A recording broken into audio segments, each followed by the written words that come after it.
Okay, I'm going to call to order the Finance Committee meeting at 6:03 p.m.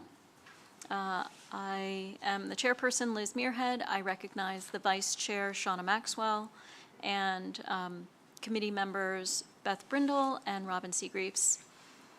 I do not see employee representative Jeff Bauer this evening. So we will proceed with the approval of the minutes. Are there any amendments, corrections needed for the April 8th Finance Committee agenda meeting minutes? Nope. Okay. Seeing none, the minutes are so approved and will be placed on file. We do have one presentation this evening, is a school district budget update from Dr. Rabarczyk and Lori Diefendorfer. Okay, thank you. Good evening, everybody. So tonight we're just going to do a very brief update on our budget, where we are at this point. So if you look here, these are our major areas of expenditures. They include our salaries and benefits, PSERS, which is the Pennsylvania School Employee Retirement. We have our charter school tuition, transportation. We have debt service, special education, operations, and technology.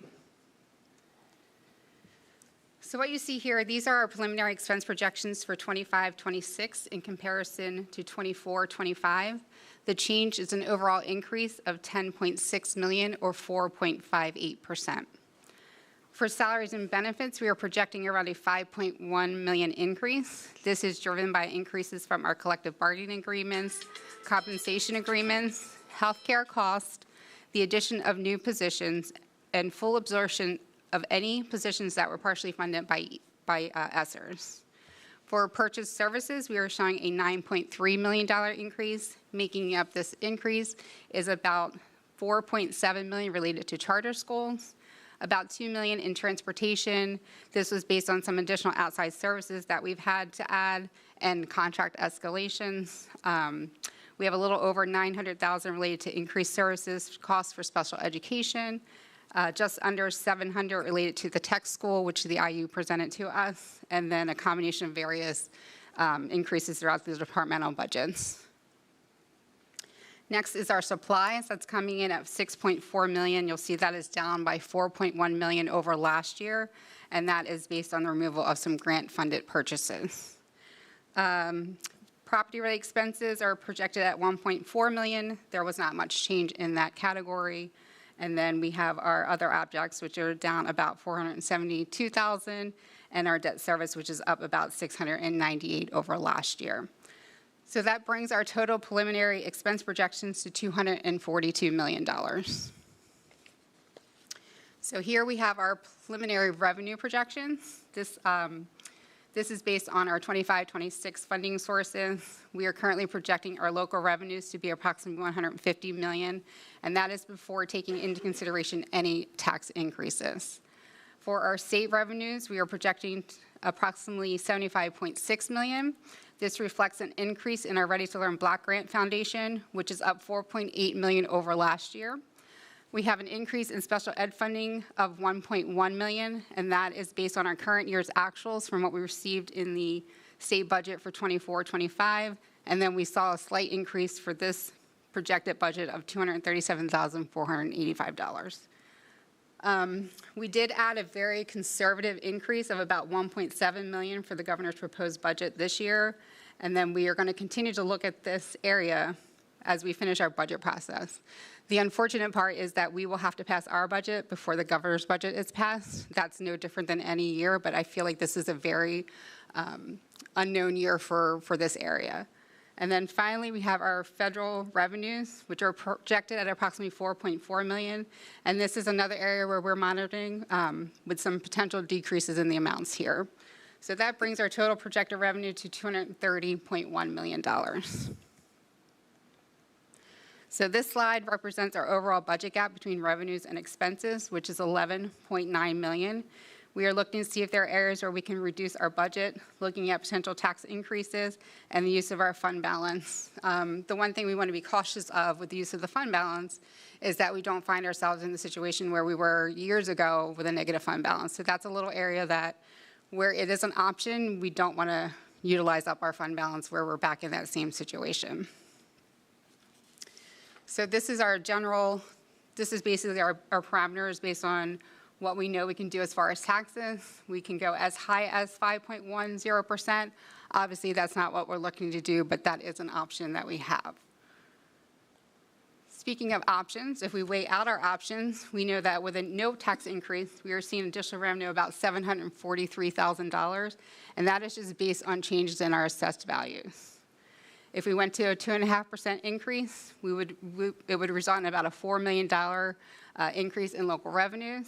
3.5 would be about $5.3 million. If we were to go to the base index of 4%, it would result in about a $6 million increase. And then going to the adjusted Act 1 index of 5.1 would be about a $7.4 million increase in local revenues. At this time, we are leaning towards a 3.5% range, but before we make that final recommendation, we will continue reviewing all areas of the budget, like I said, for potential cuts and making recommendations for the use of our fund balance. So that'll entail us meeting with departments just to see if we can, find areas where maybe they can defer a little bit for this school year into another school year. This is our budget development timeline. We will have another update at the end of this month, and then we'll be ready to pass the final budget at our special board meeting on June 10th. If anyone has any questions, I can answer them now, but I do just want to point out that beyond this slide is all the information that we shared last time. I just left it as informational, so if anybody needs to refer back to it, it's there and available to them. Thank you very much for the presentation. I'm wondering if you can give a bit more context as to what we see happening from both a state and federal budget perspective and why we are being cautious around how much we project receiving from those two entities, and kind of what's the range of outcomes look like there? Yeah, so unfortunately, that's the problem, right? We just don't know. There's a lot of talk at this year, basic ed and special ed probably received the lowest amount of potential revenue in those areas. So there's still talk about school districts pushing to get more in that area, because where there is tax equity and there's also an adequacy portion, not all school districts receive that. So they're looking to make it more where every school district will receive something. So that's where the unknowns fall into play for us. For federal, same thing. We're hearing where some of the title money might disappear. At the very least, we know there's going to be some reductions in those areas, so we're just being very cautious. We also know that we don't want to be too cautious, because then that means we're underfunding those areas and then relying on our taxpayers or our fund balance to make up the difference. I can say, being at the Federal Programs Conference the last 2 days, it looks as though the title monies are going to be right about the same. Some decreases in Title II and IV, but Title I looks like it may be right in alignment with last year's distribution, but we'll have to wait and see what happens once the money's released. Can you explain what those different title programs are used to fund in our district specifically, please? We have a couple hours, right? No, I'm only kidding. I'll make it short. Title I is our instructional. So in Title I, we really focus on the use of those fundings for our reading specialists at each of the different buildings. We also bring in additional contracted reading specialists when we have available funding. We have instructional aides that we've put into Title I to be able to bring aides in and work with our reading specialists and the students. And then also our summer camp. Our Title I summer camp is pulled from Title I. And then we really try to stay away from supplies in that area, but it's more about having the resources available in the sense of people supporting our students. So that's the reading specialist is our largest sum of expenditure within Title I. Title II is our professional development. We use that to anything we're focusing on of new initiatives, such as this coming year, the STEELS science standards, that we did a lot of professional learning through the IU, and we were able to use those funds to pay for bringing in the IU, as well as paying teachers to be part of the learning that's taking place beyond the contractual hours. Title III is for our EL population and to support them with the resources, and also we use for the interpretation line to be able to have conferences with our EL families and be able to have those conversations to support their students and that they have a good school experience. And then Title IV is broken into 3 separate buckets of technology initiatives, kind of more of an enrichment opportunities for students, and a third bucket of which I'm losing my thought on, but there's three buckets that support students directly in the classrooms that we're able to bring in additional supports and resources with that funding to help go beyond our general curriculum of what we have. So we spend it on our college and career readiness program at the high school. We do our STEM labs. We purchase materials. We actually use it. Part of the technology innovation is for our onboarding, electronic onboarding through our HR department. So there's a lot of components that can be supplemented with that Title IV money. Thank you very much. Do any other members of the committee have questions on the presentation? I have, thank you for the presentation, and not so much a question, but more, I know the members of the board know this, but for the benefit of people watching here or at home, I think it's great news that the federal, the Title I looks like it's in good shape for this year, but just to make the comment that other federal cuts are affecting what the state will be able to give school districts this year. And just the way that we have to do our budget before the state finishes its budget, the state has to do its budget before the federal budget is done. So the state is also now playing in an unknown situation. So when the federal government cuts money for Medicaid, stormwater mitigation, housing, childcare, food security, housing waivers, the state's going to need to try to make those gaps up. That's less money they have for education. So anyone who knows me knows I've been banging the drum of increasing state funding. The state has been on a really good course for that the last couple years. So I feel like all other things being equal at the federal level, we could have hoped for a better year this year. So just want to provide that context as well. I was also hoping, again, more for public and understanding. The reason why keeping the fund balance, in a positive, especially in these times, can you explain, people just see money and they're like, oh, you have all that money, why don't you use it? Can you just explain why that's important to keep our fund balance healthy? Yeah, and well, especially for our district, because we are doing these construction projects, it helps with our bond rating. It's a call that we have every year with Moody's regarding our fund balance, what it looks like, is it healthy? And it's important. And I think when our auditors are here and they shared, even though that we have a fund balance, it only adds up to maybe a couple months worth of expenditures. So we just want to keep building on that so that we have this ability to not continually add everything on the backs of our taxpayers, right? So when we didn't have it, we had no other choice. So we don't want to find ourselves in that situation, but we also don't want to rely on our taxpayers to continue to make up the burden. So last year we did a 50-50 split. I'm looking maybe this year to do something like that again, where it's a 50-50 split, and we hope that we don't have to touch the fund balance.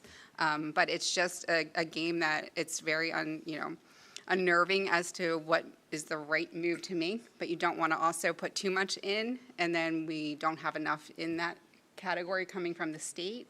But then you don't want to and then say we don't need that much in an increase, because that puts the burden everywhere else. So It's not easy, but we are trying. Like I said, we're going to meet with departments to see what areas can you come down. We're going to try and bring that down and then see what we need to do with the tax increase and the fund balance at that point in time. Thank you. And I just want to add to that, I think, going back over the 20 years that I've been, following what's been going on in the school district with the budget, there were years where we funded spending increases from the fund balance. And if you think about it, like if we hire a new position and we pay for that out of the fund balance, you then need to fund that position every year. So if you don't get increased revenue from the state or from the federal or from the taxpayers the following year, now you have to continue to take money out of the fund balance to fund that position. So you also have to be careful that you don't set yourselves up for a bigger tax increase down the road when not only does your fund balance run out, but now you've done several years of additional costs that you've, allocated from the fund balance. So now no longer do you have a fund balance and you don't have a source of funding for those expenses. So it's just something that we have to be really careful about, like cost escalation that's funded by the savings account. Just think about like if you have your emergency fund and instead of using it for when you blow a tire, if you just start using it to buy groceries every week, eventually when you do blow a tire, you have no emergency fund. That's like the way to think about it. Any questions or comments from other members of the board on the budget presentation? Okay, thank you very much. We will move to the agenda items, starting with letter A, that the Board of School Directors approve the financial statements and bills payable list as presented. Do I have a motion? Yes. You don't need a motion. Oh, sorry. I'm in. See, this is what you get. Yeah, okay. So, are there any questions or comments from the committee members on this item? Any questions or comments from the full board? Okay, seeing none, all committee members in favor of moving this to the full board agenda, please say yes. Yes. Yes. Okay, moving on to letter B, that the Board of School Directors appoint Lori A. Diefendorfer, Director of Business Administration, to a 4-year term as Board Secretary from July 1st, 2025 to June 30th, 2029, as presented. Do any committee members have questions or comments on this item? Any members of the full board? Okay, seeing none, all committee members in favor of moving this to the full board agenda, please say yes. Yes. Yes. Okay, we now have letter C, appointment of Board Treasurer Pamela Kiley. Pam is the Assistant Business Manager in the business office. This is a standard practice that we renew every year, as opposed to the 4-year term for Lori. That the Board of School Directors appoint Pamela Kiley to a 1-year term as Board Treasurer from July 1st, 2025 to June 30th, 2026, as presented. Any questions or comments from the committee? From the full board? Okay, all in favor of moving this to the full board agenda, please say yes. Yes. Yes. Letter D, PSBA membership renewal. That the Board of School Directors approve the dues invoice from Pennsylvania School Boards Association to renew the district's membership for the 2025-2026 fiscal year, including all access package and administrative regulations annual updates at a total cost of $19,456.96 as presented. I'll note that this is an increase of $453.16 over the prior year. Any questions or comments from the committee members? Any questions or comments from other members of the board? All in favor of moving this to the full board agenda, please say yes. Yes. Yes. Okay, it is so moved. Letter E, Frontline Education Forecast 5 subscriptions renewal. That the Board of School Directors approve the 1-year renewal of 3 Forecast 5 subscriptions, Budget Management Analytics, Comparative Analytics, and Financial Planning Analytics from Frontline Education for July 1st, 2025 through June 30th, 2026, at a total cost of $29,911.48 as presented. This is an increase of $1,424.36 over the prior year. Any questions or comments from committee members? From other members of the board? Seeing none, all in favor of moving this to the full board agenda, please say yes. Yes. Yes. Okay. I am going to bundle items F and G. Criticare Nursing Services Contract Renewal. This updates the service costs from the 2024-25 school year to 2025-26 school year. There are some increases noted in the agenda item. And then the Aviana Healthcare Provider Agreement for Healthcare Services renewal. As a note, the vendor payments for the fiscal year to date are $275,057, just to give some context for the size of that. Any questions or comments from the committee members? Any questions or comments from the full board? Okay, seeing none, all in favor of moving F and G to the full board agenda, please say yes. Yes. Okay. Moving on to letter H, Chester County Children, Youth, and Families Amendment to Contract, that the Board of School Directors approve the amendment to Contract 22143's Agreement for Attendance Incentive Program made the 12th of July, 2023, between the Coatesville Area School District and Chester County Children, Youth, and Families as presented. Questions or comments from the committee? I do have a question on that one, just a clarification on the contract. So is the county Children, Youth, and Family Services would be giving the district an amount to spend on incentives, or is it the other way? I'm not sure. This is an amendment to a contract, and I didn't see the original contract, so I wasn't sure. Yeah, so they give us, like, we will purchase Okay. whatever the incentive is, and then they reimburse us for reimburse. the Okay. incentive, yes. Okay, so we're not putting any money, we're putting money out. We're but it's initially being putting it out, but getting reimbursed, Okay. yes. Okay. Thank you. Any other questions from committee members or the full board? Okay. All in favor of moving this to the full board agenda, please say yes. Yes. Yes. Yes. Okay. I'm going to bundle items I and J.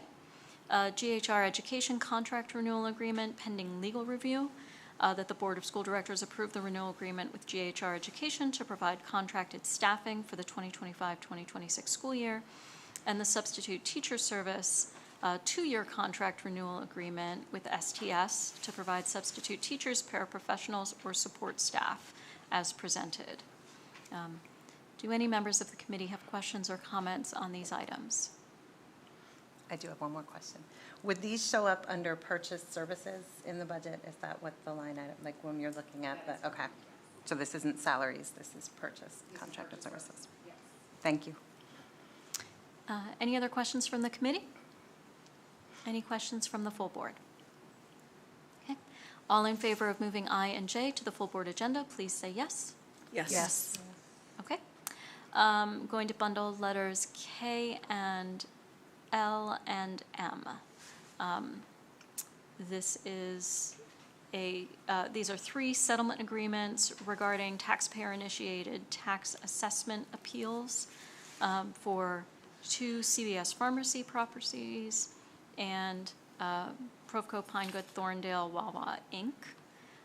All 3 of these are assessment appeals that will lower the tax revenue from these properties, but our attorneys were able to negotiate with the taxpayers in each case to ensure that the amount was mutually agreed on and prevented us from losing potentially more tax revenue that had it gone through the process without a negotiated settlement.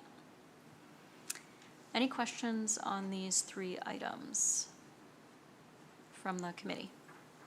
Any questions from other members of the board? Okay. All in favor of moving items K, L, and M to the full board agenda, please say yes. Yes. Yes. Okay. Letter N, Wiggins Shredding, District Shredding Event. This is an event that we have on a regular basis. It has an estimated cost of $2,325 for 45 bins on June 24th. Any committee members have questions on this item? Any questions from the full board? Okay, all in favor of moving this to the full board agenda, please say yes. Yes. Yes. Yes. Okay. It is so moved. I am now going to bundle O, P, Q, R, S, and T.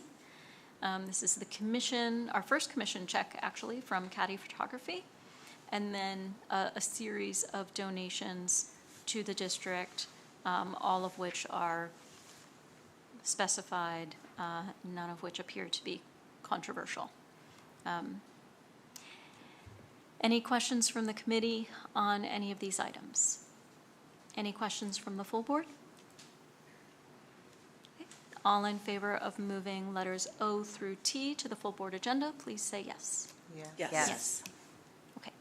I am going to bundle the next three items, U, V, and W. U is the addition of 2 special education teachers. V is the creation of 2 dean of students at Scott. And W is the addition of 1 elementary librarian. I wanted to just ask for context on these 3 staffing additions. In regards to the 2 special education teacher positions, is Mrs. George there? Can you just speak to those 2? Because I know, I can't remember if these are 2 middle school or these are the 2 elementary.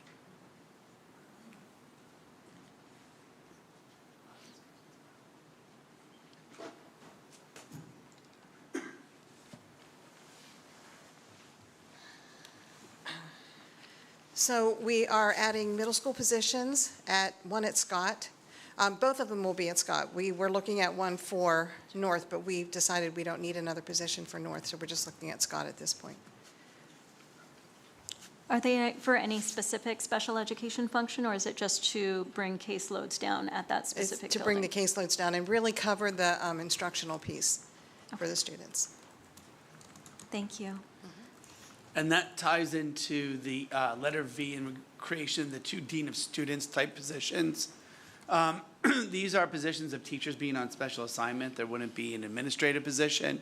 But because Scott will be going to over 600 students next year with the realignment of 8th grade coming down to the, back to the middle schools, and with North Brandywine will be about 400, just over 400, we felt that we needed to find a way to have additional support over at Scott.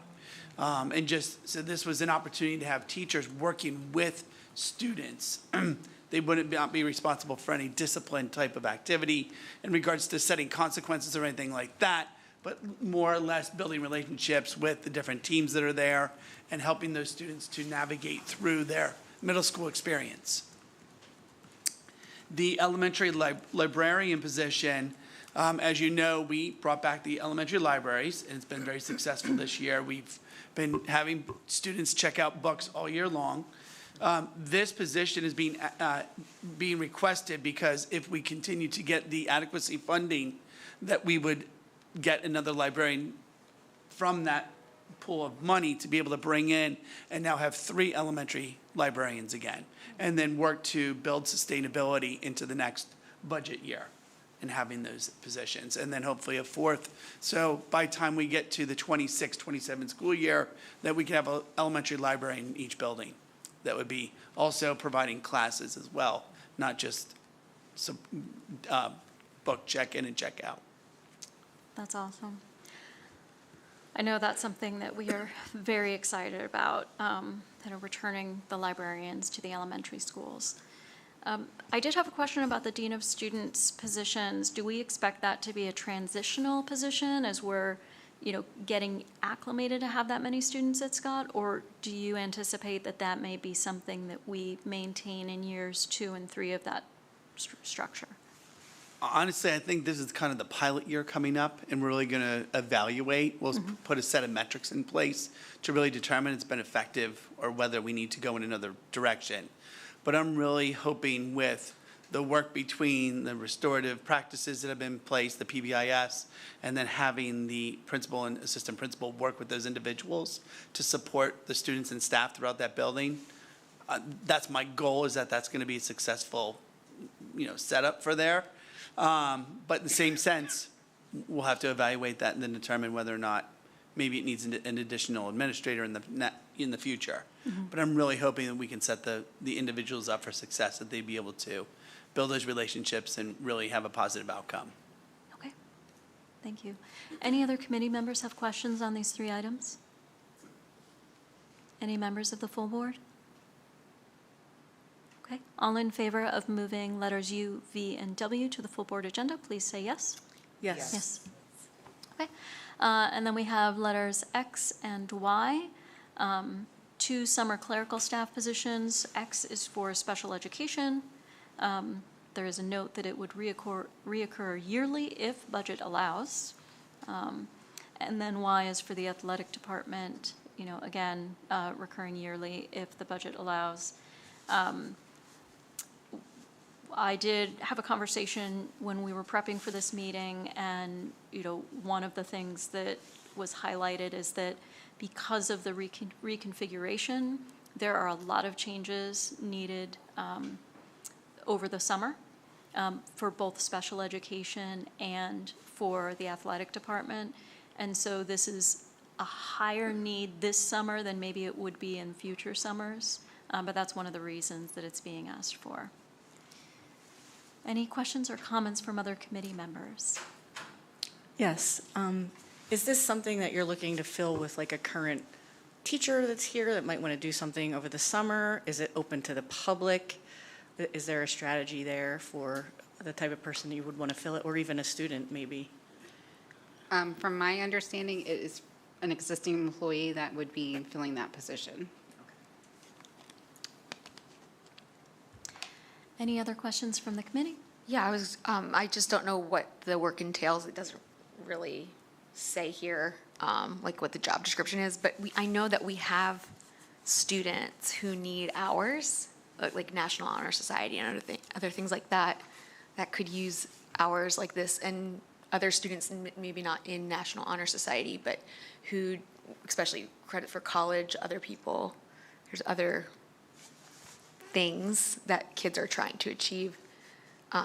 Maybe we don't, I'm not saying let's not approve it, let's approve it, I think we need it, but I think that you'd find that a lot of seniors, juniors and seniors would probably, either like that spot or at least get to learn something that way, but I don't know what the job description looks like because it's not in here, so I don't know, I'm just trying to open up some avenues for our kids to an extent. Yeah, we'll take a look at the job description and get a better understanding of what's going to be entailed as that part and everything. So that's not a problem. I mean, just looking at the document that's in the attachment, it feels like some of those things might be things that could be done by volunteers, like inventorying equipment, but other things might be things that it wouldn't be appropriate for a volunteer to do. Yeah, I noticed, I could see Yeah. the special ed the athletic department does, they would work the job description for the special ed. So Yeah. that makes more sense, to do more that way, but. So are you asking about the special ed or the athletic, or either one? Either one. Okay. But like, Because- maybe that's 2 different jobs. Right. I understand that there's, sorry, I don't have this thing on, that there's confidentiality and stuff like that. Right, and to it. and Brenda may be able to speak on that, what she's looking for the summer help for special ed. And I don't know, were you looking internally or externally for that particular position?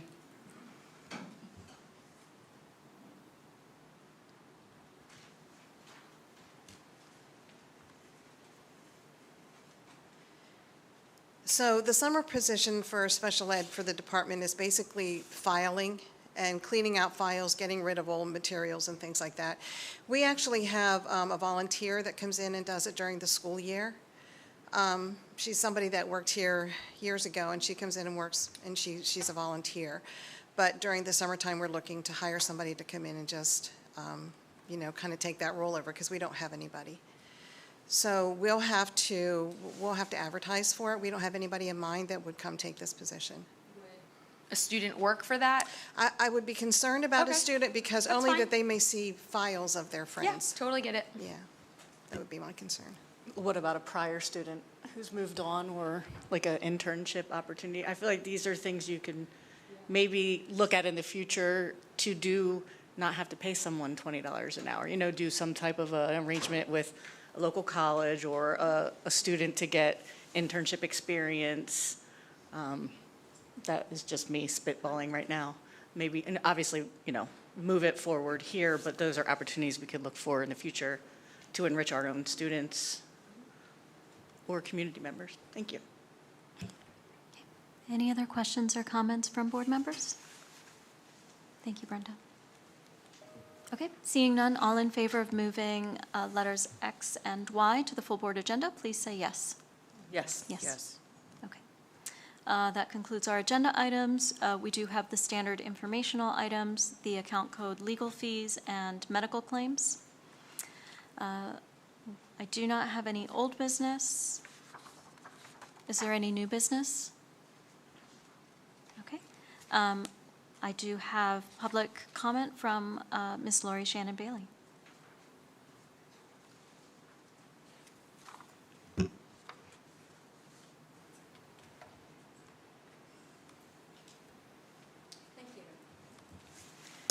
Good evening. Just a couple questions. I was just wondering what is driving, I think I heard a $698 million increase in the debt service. That seems to be a lot of money. It may not be it may not, I may have gotten the $698 million increase wrong, but if I did, I apologize. But I'm just wondering if we are increasing in our debt, what's driving the debt, and what are we doing to increase the debt in light of the need to raise taxes?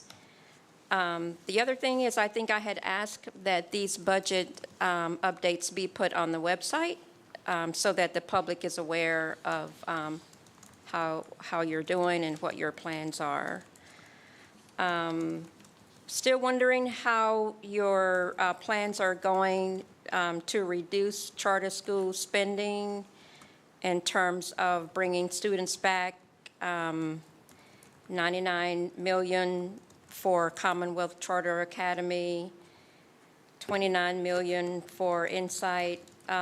We all know this is a lot of money, and I know that a couple of superintendents back, there was a lot of activity getting students back here, but I really haven't heard or seen this board or this administration do anything actively, and correct me if I'm wrong, but if we're not doing anything to bring our students back, obviously the money is not going to come back.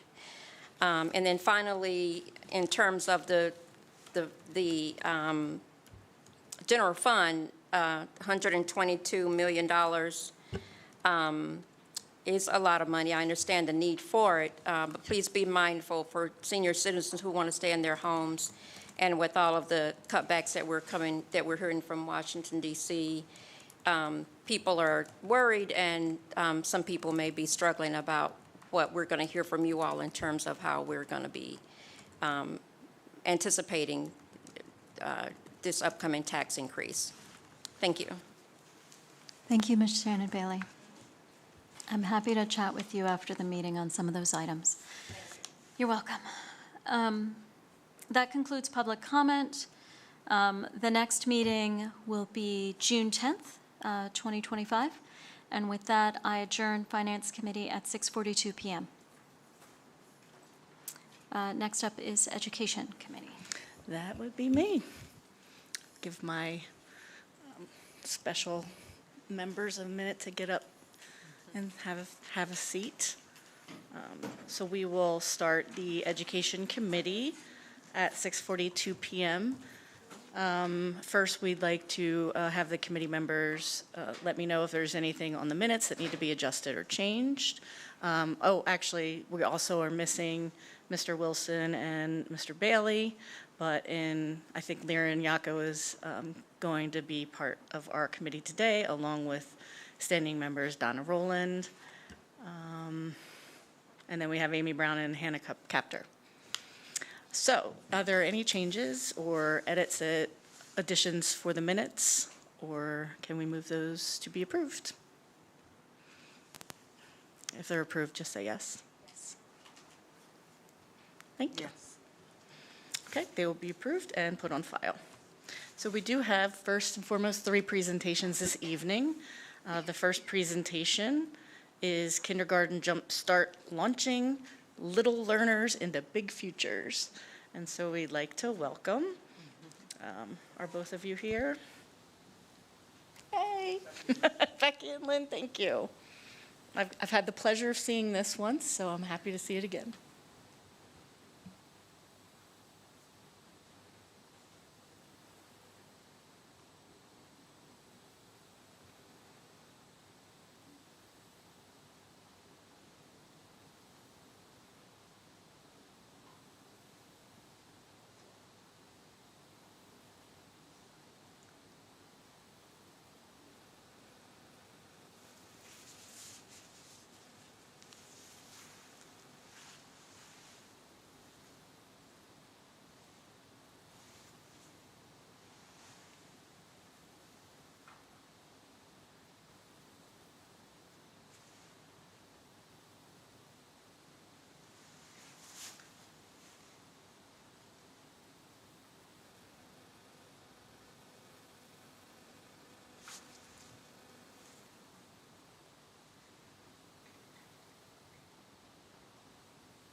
Good evening. Thank you for having me.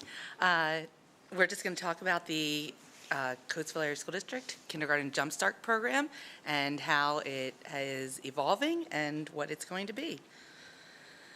So one of the things that we are going to talk about is the kindergarten screener, development and implementation, the collection and review of data, and the logistics and details of what our program is going to look like. So we reviewed many screeners going into this process, but none of them included all of the components that we felt were essential for our population. We wanted a screener that was going to include fine and gross motor skills, emotional awareness, speech and language, early numeracy, situational awareness, and literacy readiness. So we decided to develop our own. We did a lot of research. The unique qualities of our screener is that we have a lot of different personnel that had input into creating the screener, including teachers, reading specialists, speech and language pathologists, physical therapists, occupational therapists. We have interpreters available when we're doing our screenings, and school counselors. And we have all of these personnel available at the screenings when there's a need for them. And then it has a lot of different components within the screener, including literacy, mathematical concepts, emotional awareness, fine motor skills, gross motor skills, personal response data, situational awareness. We have speech pathologists listen for syntax and fluency. Then we have observations by the staff that include whether a student is right or left-handed, if they separate from parents easily. There's an easy-to-follow slide deck that allows for the personnel to do this, and it is done one-on-one with the students in different stations. So it has been very successful. We're getting a lot of great feedback, and one of the benefits for us having a screener in-house is that it's not costing the district money purchasing a screener, and it can evolve based on our needs as a district. So if the information goes to the kindergarten teachers and they say, hey, we'd really like to see this, that's an easy thing to add going forward.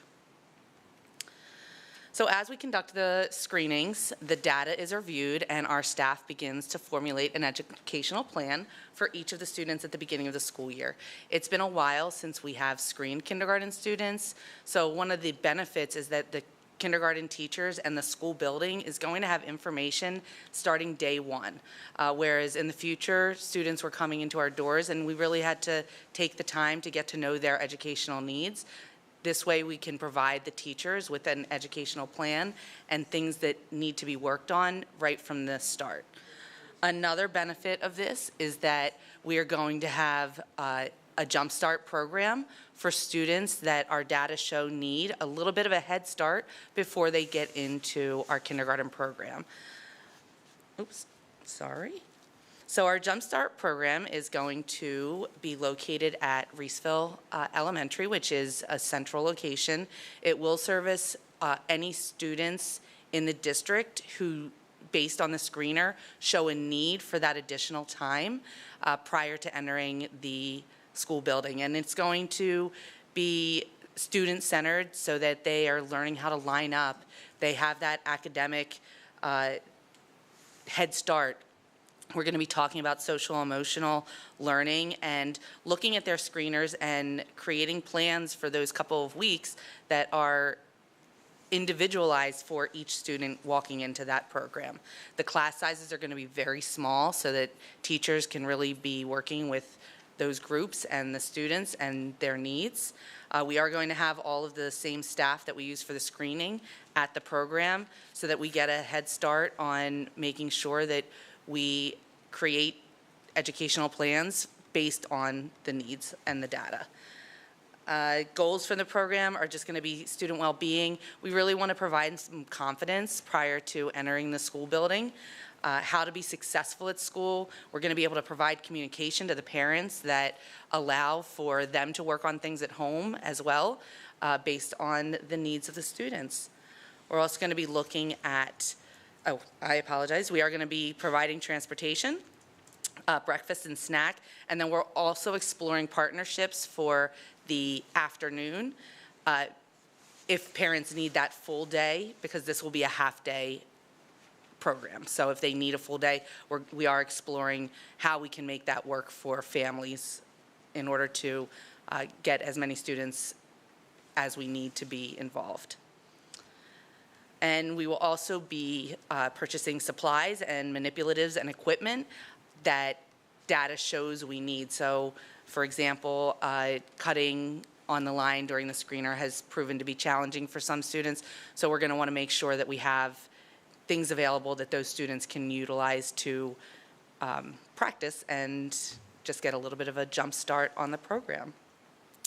We will be working with the Coatesville Education Foundation to help with the funding for this, but we think it's going to be a beneficial and successful program.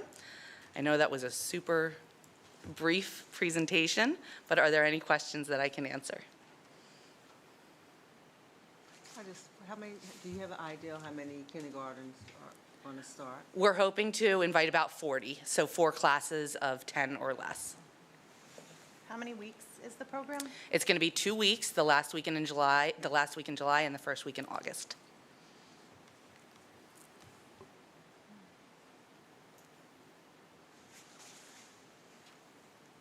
Any other questions? Okay, thank you so much. Thank you very much. Okay, our next presentation is a Zoom, I believe, right, with, we're doing Pickup Patrol next.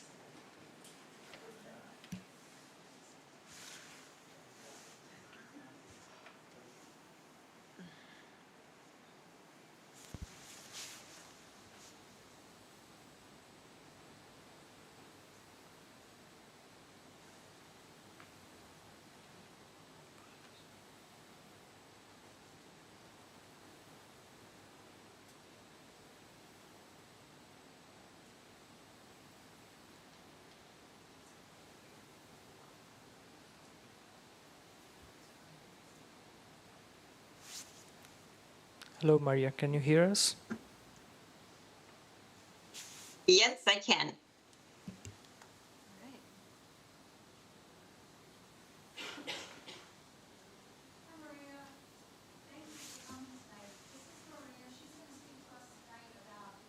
Patrol, which was introduced to me by Mr. Bobby Graham, who's one of our elementary principals at Kings Highway.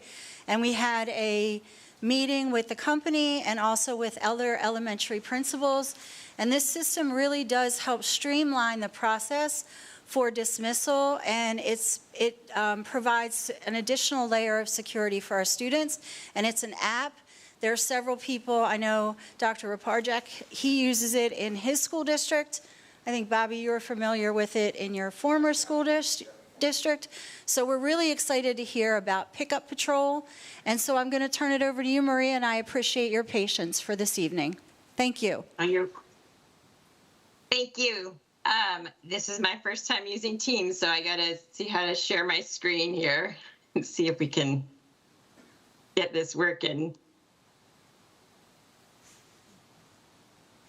All right, can you see Pickup Patrol? Yes.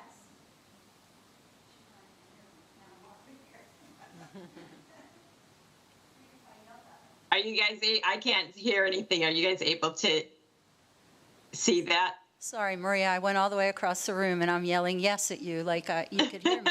Yes, we can see it. Thank you. Okay, great. All right, well, thank you all for inviting me here today. I'm going to just give you an overview of what Pickup Patrol is and how dismissal systems can help with managing all the many changes and things that go on, especially in the elementary school office. This is a great tool for the school secretary, but also the parents, the teachers. Also has help for at the end of the day with the car line and bus loading too.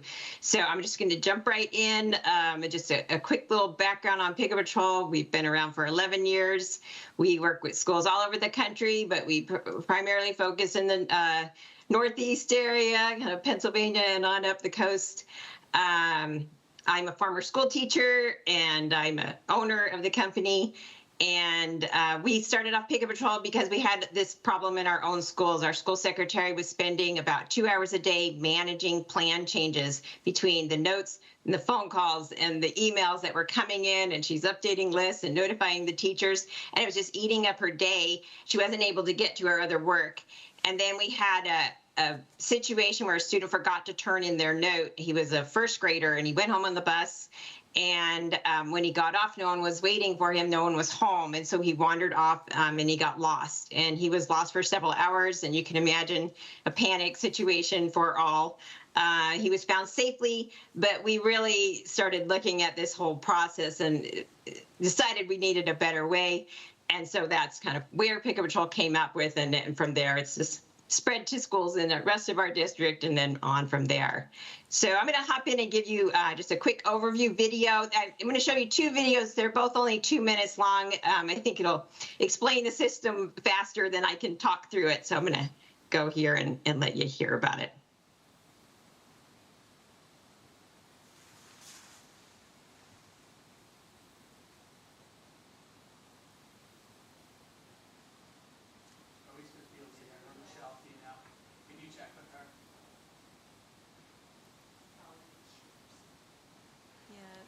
Maria, we don't hear any sound. Does it have sound with the video? Yeah, it does. And you know what I'll do? It has the subtitles there, but I can do them with it. And then you'll be able to hear rather than us try to figure out the technology here part of it. All right. Sorry about that. Thank you.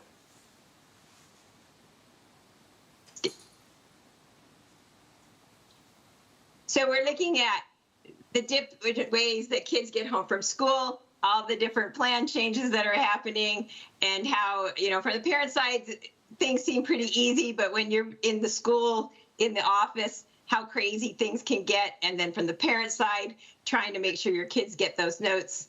But then over on the school secretary side, about 15,000 plan changes a year are hitting them as they're trying to keep track of all of this information. This is just showing some real headlines of dismissal mishaps that have happened, where kids have ended up with wrong plans and big problems later. So for Pick Up Patrol, from a parent point of view, they're going to make changes either from their phone or computer. They just add in the plan change and hit submit. Then that change gets compiled into the system automatically, so the school secretary is not needing to manage it. And then that information is given to the teacher automatically, who then passes it on to their students. The system can make all kinds of lists. Usually in the office, they're needing a pickup list or who's going to aftercare, who's going to clubs. It automatically pulls all those lists together. And then also it can help with car line management, which we'll get into a little bit farther along here.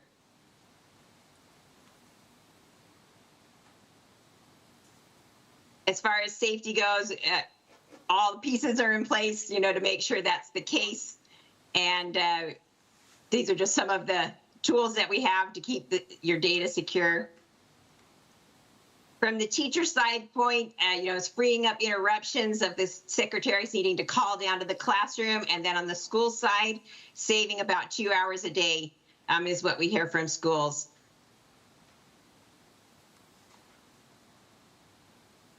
I'm going to wrap this up. These are some of the awards our system has won and some of the nice comments that we've gotten from schools. We hear from schools pretty much every day how much they appreciate the product and how well it works for them.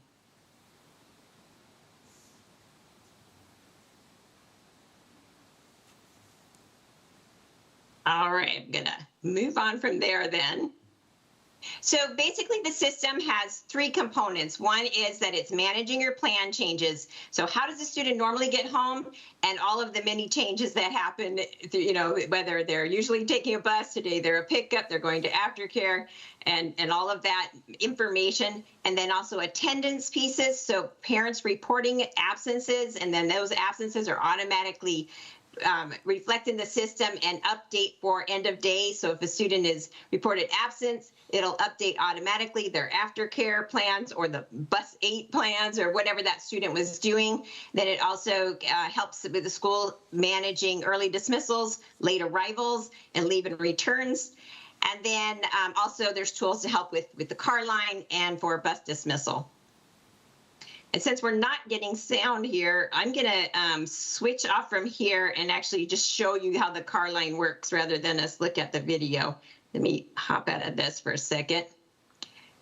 And now we're looking at the actual application. And I'm going to I didn't know I was going to do this part here, so I'm going to quick change a setting and get us set up to show you the car line part of this. All right. So we're seeing two screens. The white side is what the staff members would see outside. The blue side is what the students and their supervisor would see. Most of the elementary schools that we met with said that they have your kids waiting either in the cafeteria or a gym type setting, some sort of holding zone while they're waiting to go out to the car line. And so the blue view is what that staff member would see either on their phone or tablet, but also it can be projected up for the kids to view to see when it's time for them to go. So all the students there are the ones that are waiting to go. On the white side, this is what they're seeing outside. You have 2 staff members, one we call the announcer, and then there is another one who's called the loader.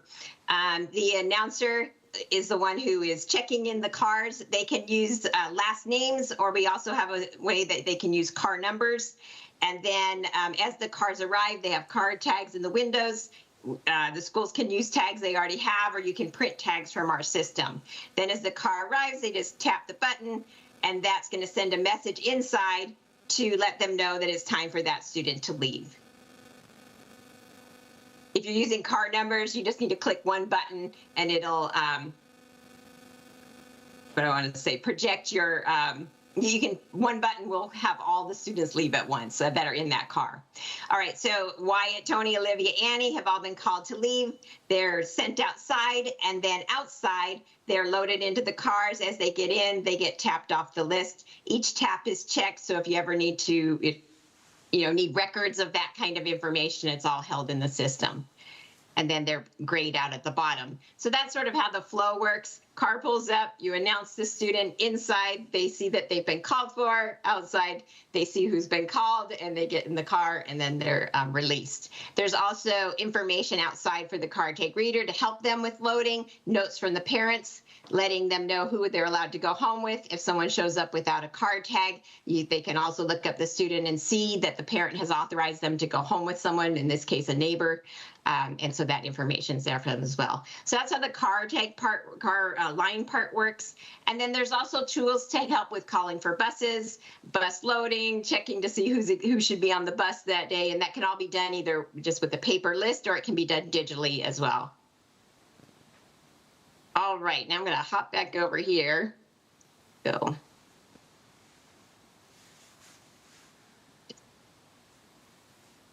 So basically, as we're saying, the system's it helps with cutting down on the interruptions, so the school office can manage all the many other things they have going on. Fewer interruptions down to the teachers. They're automatically notified of the changes at the end of the day. Definitely saves time for everyone involved. Help with the bus line or bus loading, help with the car line. And the big thing is safety, making sure that changes that are coming in are from someone who's allowed to make those changes. It knows who's allowed to make those changes from eSchool Plus, your student information system, and it works with that system to align which parents go with which students and keep that all organized. And then the video already talked about some of the safety features, but I don't know if there's any tech people out there. But we are in the process of getting our ISO certification, which is an international certification level of safety, just as another trusted saying that we have, security in place that is needed to make sure that your data is safe. And then there's just a quick map of schools in your area that use Pick a Patrol. You probably recognize a lot of these towns and all. And like Michelle said, you have several staff members who are using it with their own children in areas around. Any questions? Will this replace parents just writing a note or making a phone call? Yes.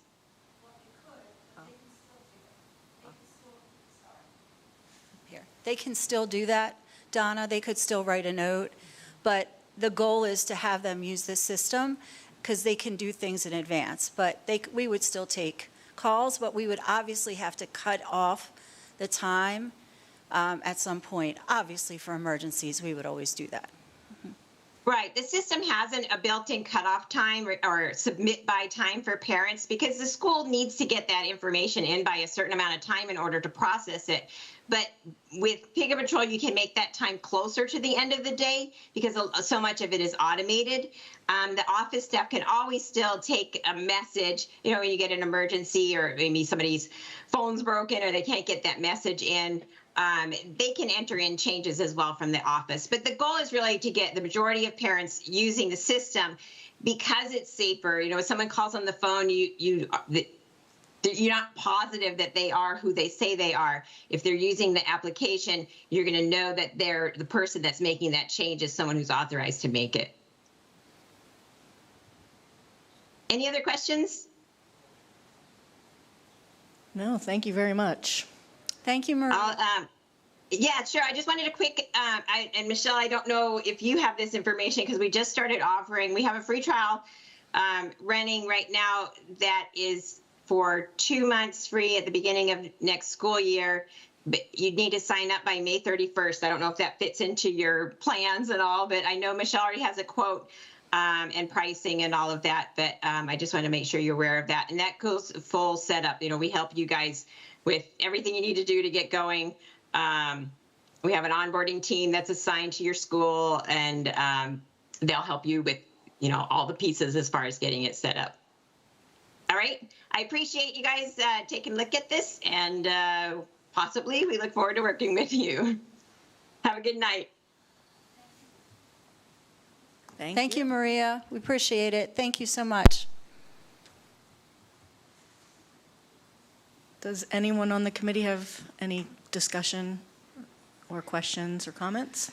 I think that we probably should have this a while ago, because our car lines are insane at the elementary level.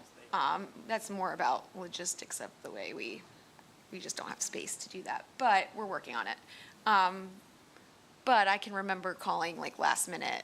It's really, I know how hard our secretaries are constantly trying to juggle all of the notes coming in all day, or at the end of the day, or before, you know, at the beginning of the day. So I think this is necessary. I don't have a quote in front of me. I didn't see what that was gonna. It's on the agenda, letter P. Oh, it is, okay. Never mind, sorry. I take that back. $40.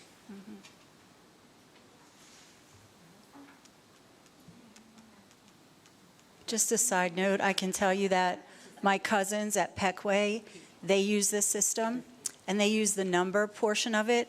So you have to put a number in your car, and then that's how they line up and bring the students out. That's how Kings Highway does it right now. Yeah, that's how they do it there. Okay. But funny story, I go to pick up my cousins, and no one told me about the number. And I messed up the entire line, and my cousins were yelling at me, and I had to get back out, and they had to look everything up. And so I am now fired from that job. But I do know that they use this system too, and they are very meticulous about it, and it works really well. It goes very quickly, as I know, when you're mortified because you're sitting in the line and doing things wrong. So just wanted to share. Thank you very much. Does anyone else on the board have any comments or questions? I have a question. So at this time, we're just looking to use it in the elementary, not the secondary? Yes, that's correct. Okay. You can use it at secondary, but even the company said that typically most school districts will go to middle school, but not a high school setting. So, Okay. but they recommend it really for elementary. I had Another question. go ahead. So, like for Spanish speaking, will that, Donna, I didn't ask that question specifically, but I will. I'm not sure, but do they? Yeah. Actually, they have more than just Spanish. I think Okay. there's up to 10 languages that are a choice, like a drop down that you can change it to. Yeah. They do have it where you can change it to the different language. my only concern is for people who aren't, don't use their computers or phone tech, that's my only concern. That's where it's just cutting down in the office time. Like, so if you have that situation, because, so as Michelle had mentioned, in the district my kids are in, they use the pickup patrol. And I know a couple families that don't have access. They don't have access to computers, or they have phones, but they don't want to put on their phone. They're very flexible in that sense. So, but still you're cutting down probably 98% of the notes or calls that are coming into the office. That just makes it more efficient. But yes, you still have to accept every way to be able to accommodate. If a call comes in, do you know, would then the person who receives the call put it in the same system? So they do, yes. Yes. And that way, because when they get off that pickup line, they know that the child's been released safely to their guardian or parent. Thank you.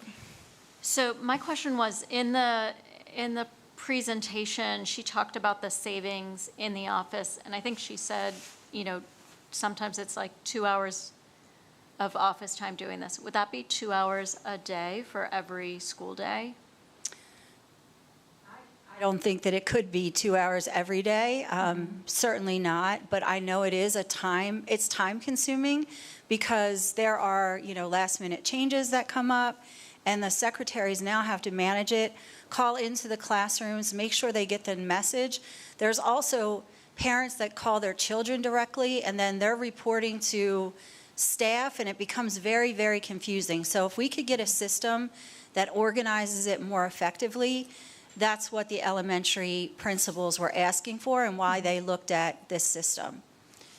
And then the other thing, I'm sorry, Lauren. No, go ahead. The other thing that I thought was interesting was they also recommend to phase it in to the office first, so the office staff and the teachers become comfortable with its use, and then roll it out and introduce it to the parents so that we can have, an informational session for them so that they understand how to use it. We want the secretaries and the office staff to get comfortable with it first, make sure it's functional, and then roll it out to the families. So we troubleshoot it first.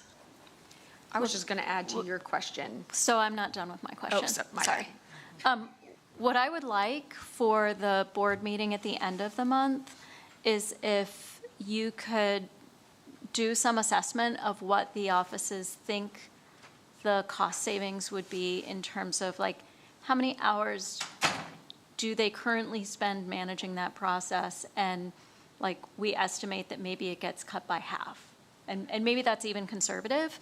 This is not a lot of money, right? But just given how we're looking for every dollar in the budget, I would like to be able to say we're gaining cost savings in terms of that's work that's no longer going to need to happen in the office, and we're going to generate, maybe we're going to generate $7,000 worth of savings in hourly time that can now be spent doing other things, right? We're not necessarily going to save that in cash money, but we're going to save that with improved Being able efficiency. to do other stuff, That we yes. can have people do other things. It would be great if we could get an estimate of that, even if it's not perfect, just when we look at this at the end of the month.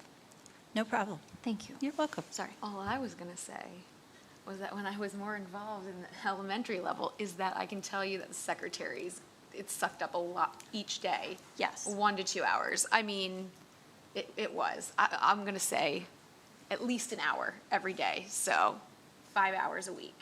It's Yeah. still a lot of time that the secretaries are doing it. But I do like the idea of starting at I think it's going to be a lot. It'd be good for our staff to know exactly how it works before we're teaching our parents how to use it. So I think that's a good plan on rollout, in my opinion. And just real quick, beyond that efficiency component, it's the safety piece. Because you know where students are going, you know who they're going with, they get checked off. There's more of an accountability to when students are leaving the building, because that's the students who are getting picked up early or going somewhere else with another person, that's when it gets all confusing. So this is really, there's really, two really good pieces to the program itself. Does Pickup Patrol, did they give any estimates or their experience of what the, adoption, is, if they, in other schools or school districts they're in, is it 80% of parents using it? How much are families bought into it, and do families like it? I don't know the answer to that, Beth, but I can ask them for Okay. information from that. Thank you. Are there any other questions or comments from the board? Okay, if we are not ready to even vote on that yet or move it forward, we have one more presentation this evening. Is this also a Zoom with SmartPass? Yes. Okay. So while we're waiting for this to queue up, we already use the SmartPass Hall Pass system on our campus. And what that is it's an electronic Hall Pass system that the students and the staff use And every teacher and every staff member in the school has an account. They can issue passes to students. There's all kinds of things that we can do in terms of setting up time limits on passes, restrictions on passes. We can restrict who can go out in the hallways together. So we use that currently in 9th through 12th grade. And so when I reached out to the rep, because the middle school principals had asked if they could adopt this as well, I looked into elementary. Now, I will say that I got agreements that are all just informational. This is not moved onto an agenda, and we're not asking for that at this point. But the rep really said, if you're going to implement in elementary, it's really good data to have to see where your students are going. And it also helps them to get used to transitioning when they move forward to middle school. But in reality, most schools really do a middle school, high school adoption. So you'll see the different formats that they have. They also have upgraded the system for the high school services, which I'm sure that Matt, when he joins us, will speak to. But we're asking to upgrade to the Pro or the Plus. I can't remember if they call it Pro or Plus. But it gives you more features. There's really fancy algorithms that I would never understand, but it gives you this giant graph that shows all of the kids who are out and then comes up with, you know, Michelle's always out in the hall with, you know, this person constantly. And so there's a lot more data and things that we can access. So, is Matt there? I have to go. Oh. I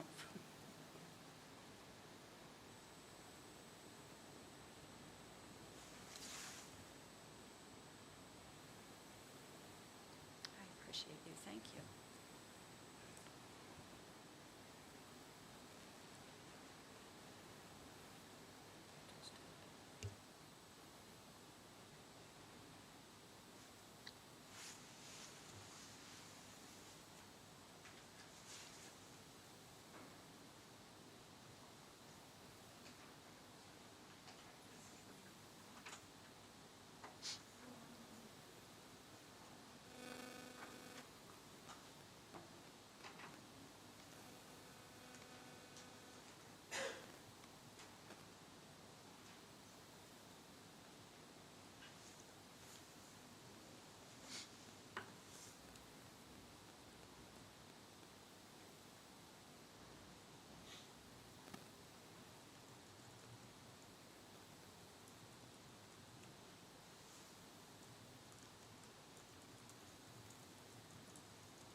Unfortunately, everyone, I can't reach Matt right now, so I will see what I can do, and if not, we'll reschedule. Okay? Okay, thank you. It's okay, thank you. And it's informational only, so we don't have to, pass this on this evening anyway. Okay, so we will move on to the agenda.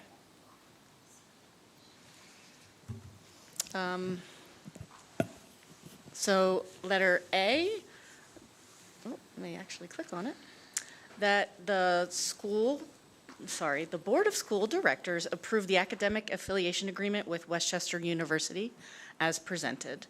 Does anyone on the committee have any comments or questions regarding this agreement?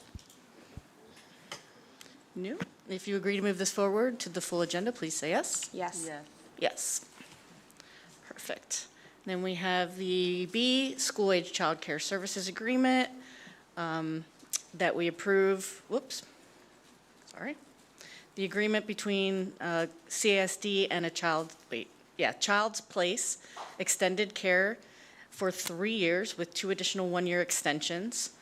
The before and after care for school year is for school-age children, grades K to 5, will be held at the elementary schools, with year 1 starting in all 5 elementary schools.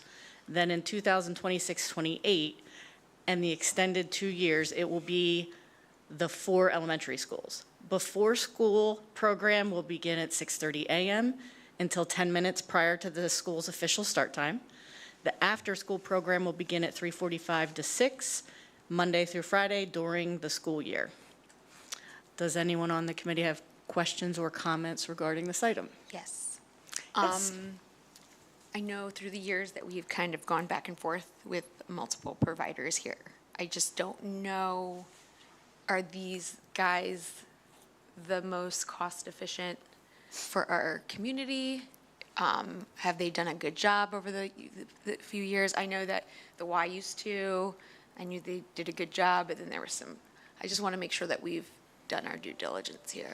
We did. So this went out through an RFP that we received, was it 5 different providers, I believe, and they were the most cost efficient to the district in itself, and also just how they're going to deliver their services, what times for the days off.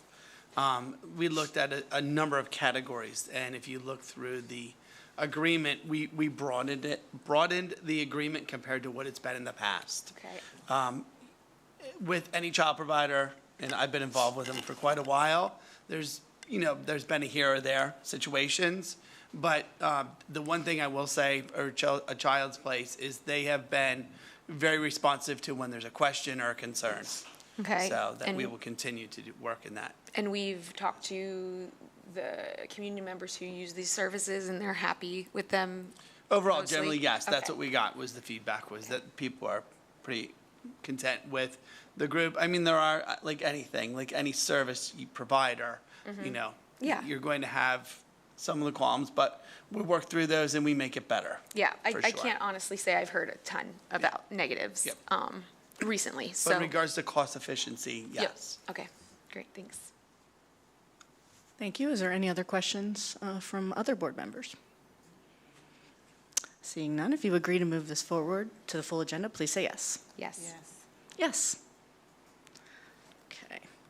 Then we have letter C, which is Fuse Innovate Package License Renewal, that the Board of School Directors approved the renewal of Fuse Innovate Package License at a cost of $6,300 for North Brandywine Middle School as presented. And if I might be crazy, I think this is the one we have already, but we needed to extend additional licenses. Okay. Thank you very much. Does anyone have any questions about that? No? Anyone on the full board? Seeing none, if you'd like to move this forward, please say yes. Yes. Yes. Lyran? Yes. You're on my committee, don't forget. I forgot. for a That's second. okay. Sorry, my bad. D, the Spring Math Licenses 3-year agreement. This will start on July the 1st of 2025. It ends June 30th of 2028, so it's a 3-year agreement. The cost is $18,268.75 a year based on a quantity of 1,975 licenses. Will be billed the 1st of July each year. Does anyone have any questions about the Spring Math licenses? No? Anyone on the full board? Seeing none, if you'd like to move this forward, please say yes. Yes. Yes. Yes. Yes, I do have my bundling highlighter over here. So E, F, and G, we will bundle. So if E is reading A to Z, it's a 3-year subscription previously approved by the board, and we do need additional licenses here as well. $8,268.75. It will be paid with the structured literacy grant. F is a 3-year quote for kindergarten digital resource called Happy Numbers, Happy Letters. And this is, public comment is outlined nicely, but it's basically replacing one with one thing that now can handle 2 jobs. So instead of just math, it can do math and ELA resources for kindergarten.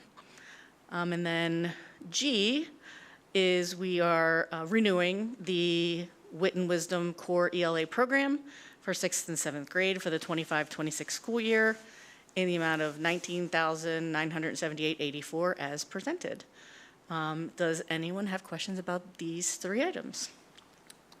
I No. just have, oh, sorry, No, go I ahead. said no, but you can go ahead. I talked to you outside of this, so are we not doing Lexia anymore? We're not. Was that not working, or can somebody, I just want to be It's educated here. extremely expensive. Extremely expensive. And what you get back from it is Wasn't. not producing anything more than some of the other programs. Okay. And the way it was being used, Right. we want to make sure that we're using our initial programs Yeah. before as that is an additional resource. Okay. All right, I just wanted to get clarification there. And these are, well, whatever's here is going to replace that? Is that what one of these? No, nothing's really replacing it. Our programs have a digital component. Okay. The programs that were adopted Yeah. by the board through the open court and everything. Right. So we're utilizing those resources of what Gotcha. we have. Okay, that makes more sense. Thanks for clarifying. Anyone else have questions? Seeing none, if you'd like to move this to the full board, please say yes. Yes. Yes. Okay. Then we have H, right? Sorry. Oh. Okay. H is the 1-year quote for professional development for 12 days for K-12 Envision math instruction. Does anyone have any comments or questions about this item? Sorry, trying to get it. Anyone on the full board? Maybe Liz can help mute and go over there. If seeing none, is it okay to move this to the full agenda? Yes. Yes. Ah. Okay, sorry Okay, about so then we have 2 addendums to course catalogs. If it's okay, I will bundle I and J as together. The I is the addendum to the middle school course catalog, which we spoke about, coming, but now we have a program. So it's Life and Future Readiness. The course is designed to equip middle school students with essential skills for personal, academic, and future success. It focuses on the key areas of executive functioning, including study habits and skills and financial literacy. Through interactive lessons, real-world applications, and self-reflection, students will develop the tools they need to navigate school and beyond with confidence and independence. Does anyone have questions about this course?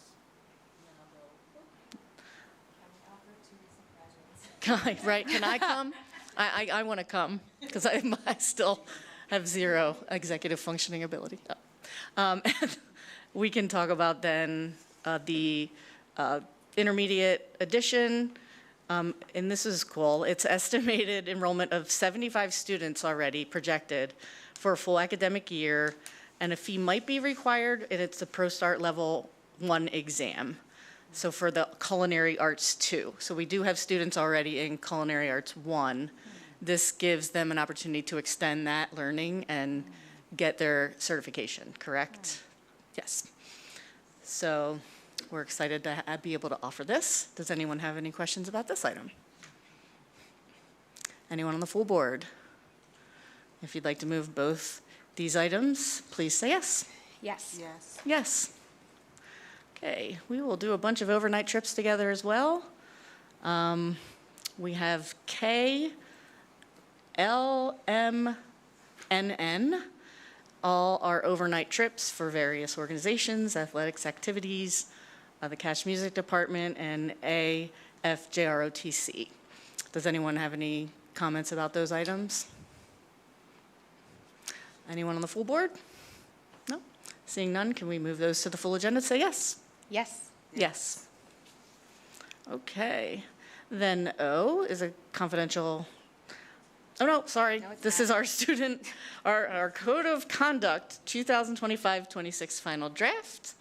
And does anyone have any questions regarding the final draft on the committee? I just wanted to thank Ms. Snyder for all the work she's done. She's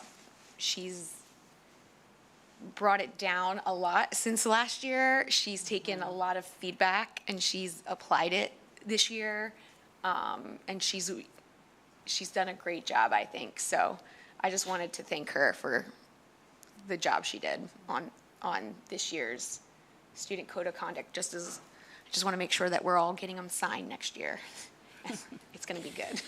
She's coming up to accept her award. Yeah, my award. No, I want to say right back at all of the board members, but especially you, Lyran, for helping with the graphic design, because that is not my talent. So I appreciate your help and support, and I really appreciate the conversations that we've had along the way. So thank you all, and I'm looking forward to this document being approved. Yay, finally. Thank you. Agreed. And on time this year. Does anyone else have any questions or comments regarding the final draft? Seeing none, if you, the committee members could approve this by saying yes, we'll move to the full board. Yes. Yes. Yes. Okay, then we have what we just received, the presentation on the pickup patrol, which is P. Oop. And this is where the pricing is. Yeah. So it's that the Board of School Directors approve the subscription agreement and addendum with Pickup Patrol for all elementary students for the 25-26 school year in the amount of $5,040 as presented. Does anyone have comments? We already pretty much had a chance to do that, right? But you can still do it if you want. Is there anyone else on the full board? No? If you'd like to approve this, please say yes to move forward to the next board meeting. Yes. Yes. Yes. Okay. Then we have legal services Q. The Board of School Directors approved the legal services consultation agreement with Sweet, Stevens, Katz, and Williams for the 25-26 school year at the cost of $6,825. Does anyone have comments about this item on the committee? Why wouldn't this be under finance? Again, just educate me. Is this because It's usually depending on their area of specialty, correct? Right, this is an area of specialty within special education, so that's why we put it under education, because it's dealing directly with responding to situations that have to deal with students. Gotcha. So, I'm just saying. It's really you can put it one of two places, Okay. honestly. Yeah, we just usually see legal fees under finances, so I was just a little confused. Right, and this is technically a pool council, so it's a service that's provided over the course of the year, Okay. as compared to individual. one lump sum. It is a one lump sum. But we have lots of charges from them. You'll see that for individual scenarios. Right. Yes. Okay. All right. All right. So does anyone else on the committee have any comments or questions? Anyone on the full board? Seeing none, if you'd like to move this forward, please say yes. Yes. Yes. Okay, then we have R, S, and T. I believe we should also bundle here. One is for Valley Forge Educational Services, ESY, for specific students, IDs 10007819, 10008304, 100-11125, 100-18462, 100-7710, 100-9394, and 100-18369. Whew. And then the next one is Devereaux for the 25-26 school year for the services agreement with Devereaux. And then the third T is with the Elwyn approved private school student extended school year placement agreement as presented. Does anyone have any comments there on these placements? Okay, anyone on the full board? Okay, if we can move this forward, please say yes. Yes. Yes. Yes. And then finally, we are going to review you, not you, but the special education plan that was drafted and then reviewed is now here for the final review for the 25-28, is that correct? 2 years? Yep, 3, as presented. And Ms. George, we talked about possibly going, just a brief scenario of what the process was.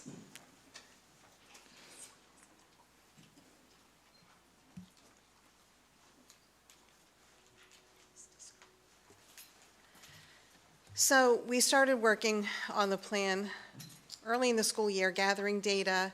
There's an actual format that we have to use within the system. So we just go through and look at your data, look at the data that they've already provided, look at the things that are happening in the district, and those are the things that go into the special ed plan.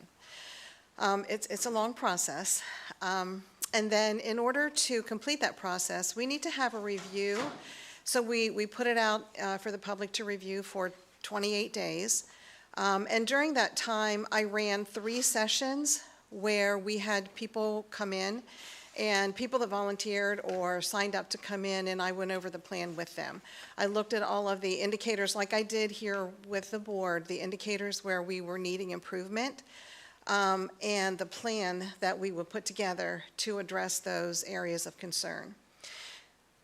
We had approximately 60 people sign up, and that's teachers, administrators, community, and parents sign up to come to the sessions that we presented, the special ed plan. About 12 people showed up across those 3 sessions, and that includes people on a Zoom. The feedback was good. We also did, I put out surveys to parents and to our staff. So I have a little bit of information to share from that as well. The feedback was overall very good about the information that was in the plan. A lot of people were surprised and impressed by the work that we've done in the district since our last plan. Surprised and impressed by the fact that we have a team that's working together, as this is not a separate special ed plan, but it's a plan within a bigger system. And that's growth, a lot of growth for our district. Some of the concerns that were raised, and they were pretty consistent across all of the sessions that we held, was parent engagement. How do we get parents to be more involved? How do we communicate with parents to, get those invitations out there, to try to get people here? That was a big concern. One parent concern was that they wanted to make sure they're very, very pleased with what we're doing in the district with our structured literacy, our based on the science of reading and things like that. And they wanted some confirmation from me indicating that we're going to continue in that direction and offer those things that seem to be working for their children. And so they're very happy about that. We had around 100 staff internal surveys that were completed. We had about 185 that were completed by parents, including parents who were non-English speaking. From the parent surveys, what we got back was, again, parents wanting to have more communication, ways that we can communicate with them and share information with them. One of the big things, and we talked about this whenever we had our discussion, was being able to provide additional resources for families for their home, their family outside of school. We have lots of resources here that they're very happy with, but those resources that they're needing outside of their homes, or outside of their school, in their homes, in their communities, they're wanting us to maybe partner with them more to provide more of those resources, just help them to know where to find them. With our teachers, there were a couple of areas that were concerns for them. One of them was dealing with discipline and behaviors in the school. And the other one was making sure that we had the resources that we needed to, number one, provide services, and number two, help with those discipline and behavioral issues that they're seeing. The good thing was that if we look at the plan, the issues that were brought up had already been addressed in the plan. So we had training for parents already that was about increasing parent engagement. So that was already included.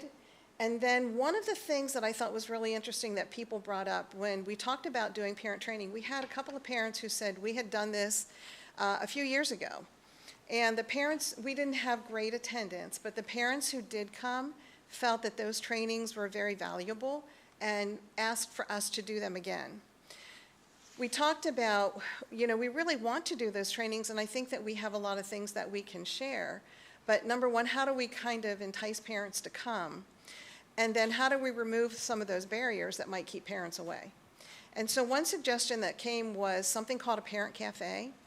And what that is the district would sponsor events that we would invite parents, but the school staff and the parents all sit around the same table, and we kind of work together as a team, and we bring in another person who's the facilitator to provide different training on different topics that people may be interested in. And so that's something that I would like to work to develop and to grow within this district so that we can actually be presented more as a partner rather than, we're the district and we're going to give all of this information to you, because that's intimidating to some people. And so as we're sitting there together as partners around the same table, learning the same things at the same time, we're hoping that that removes that barrier that may prevent people from wanting to come here and work with us. And then we also had stuff into the IEP, into training into the special ed plan that also talked about differentiation so that we can have more students included successfully in the gen ed curriculum.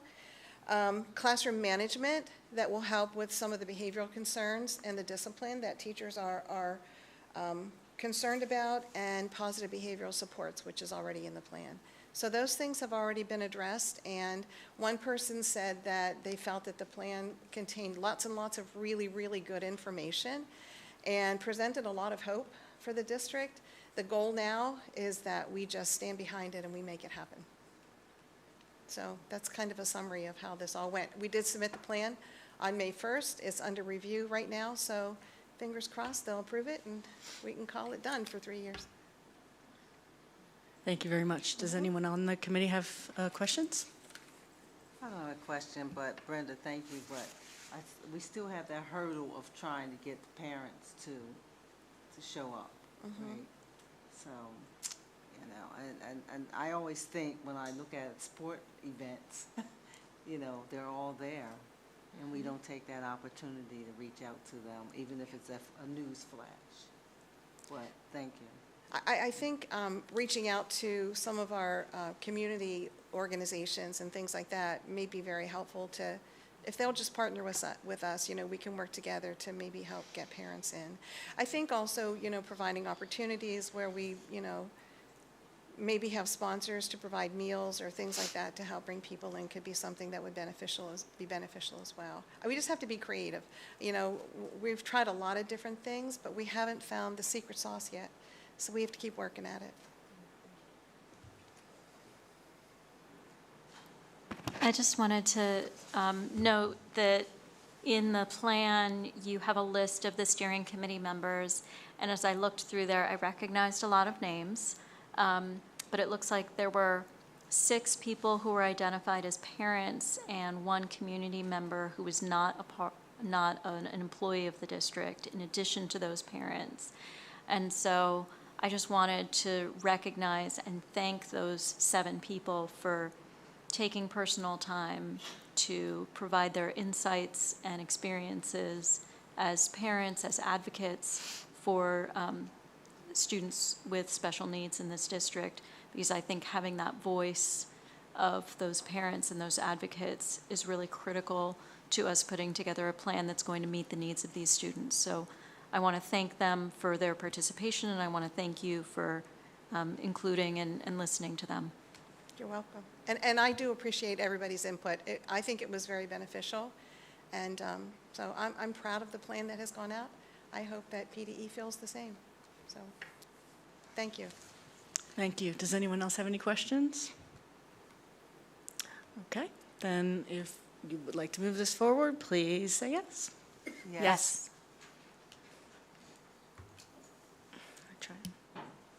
There we go, sorry. All right, so that, we do always have our informational items available here, our enrollment updates from up to 4:30 of 25.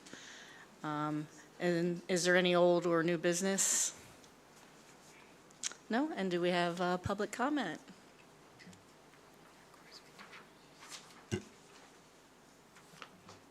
Okay, our first speaker is Rita Tingle Lewis.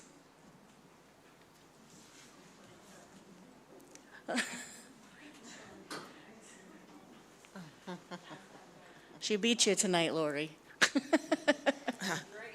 Good evening, everybody. I just wanted to take the time to thank you for even considering allowing the music department to do an international overnight trip.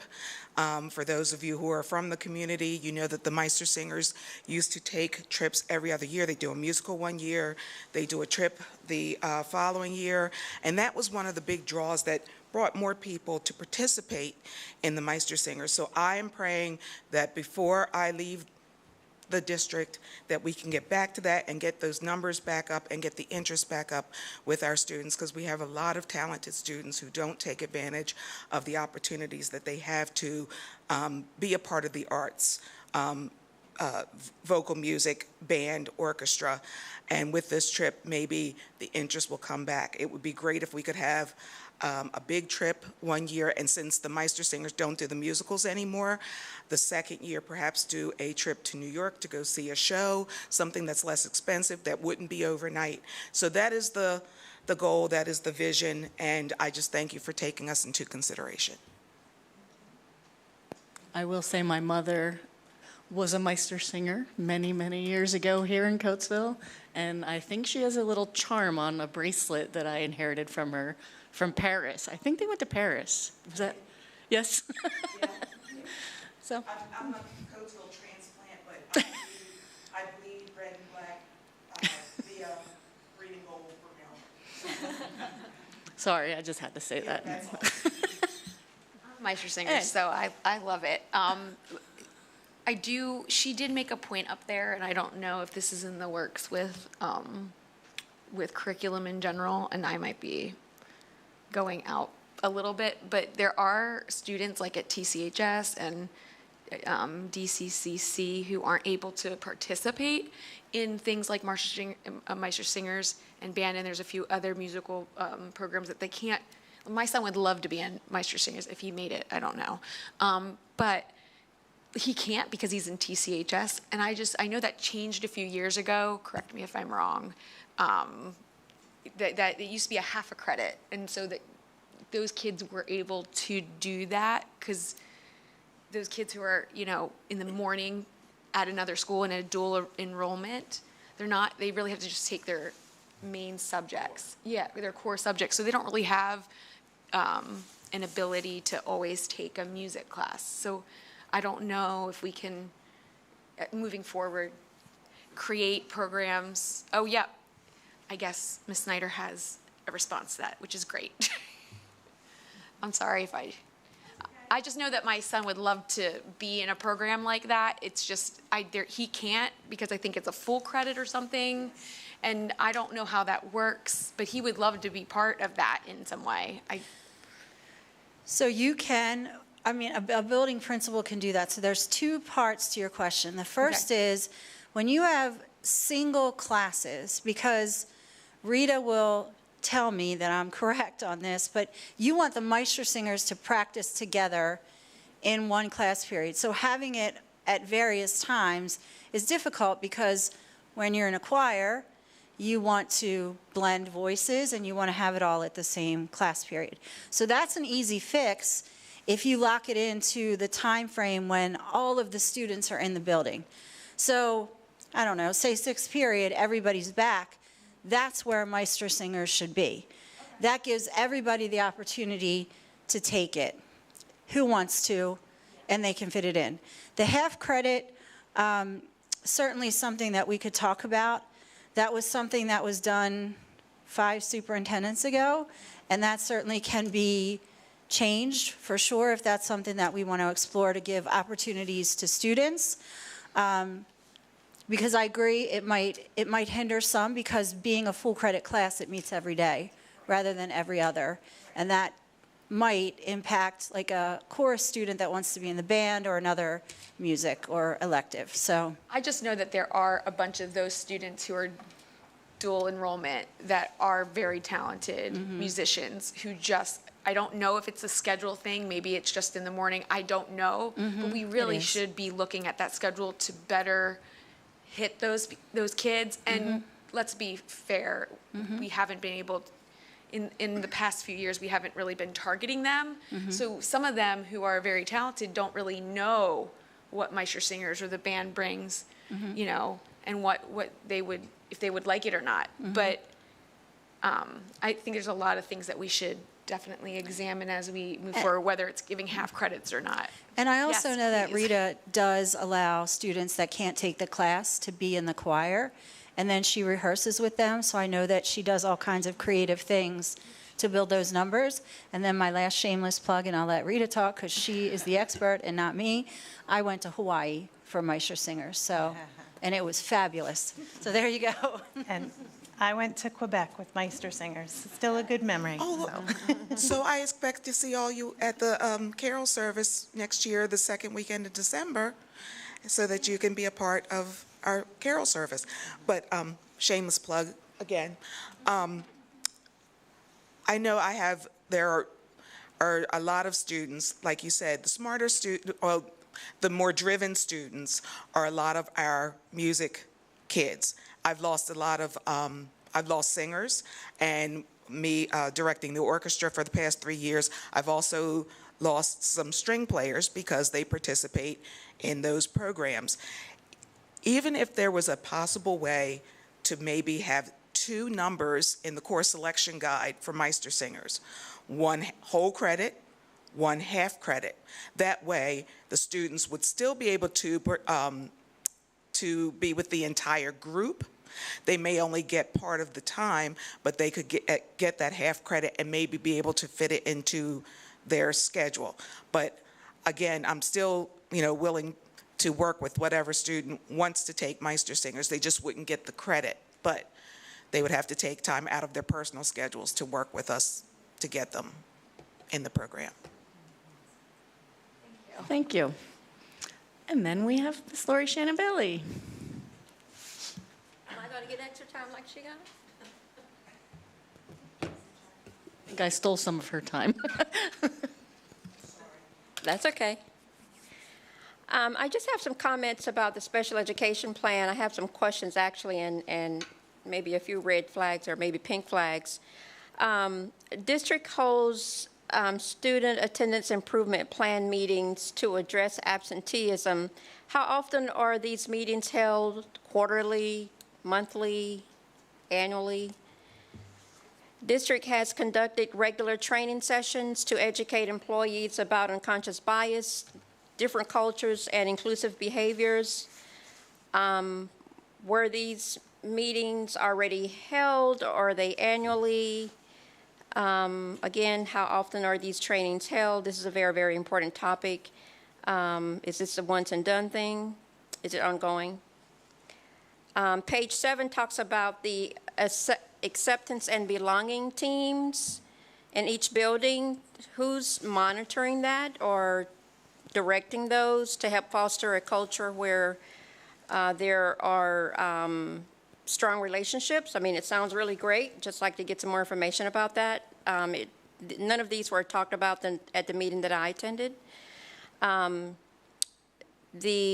timeline for Parent Liaison Committee to plan and organize parent information sessions and family fun nights, that wasn't on the agenda either. So I'm asking these questions because when I was on the task force 2 years ago or 3 years ago, we had several meetings, and they were really good meetings, but then after we had the meetings, we didn't hear anything else about the task force. So I'm not sure how things are going to move this year, but just in case I'm not notified, I just would like to know moving forward just about, the things I just mentioned. And I can send them in an email. Thank you.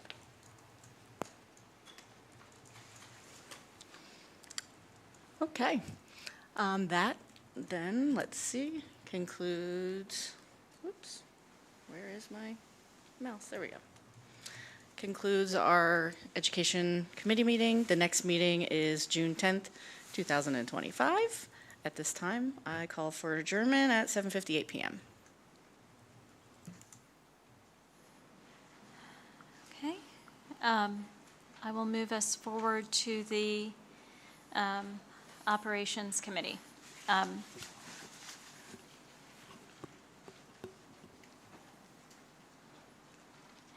Ms.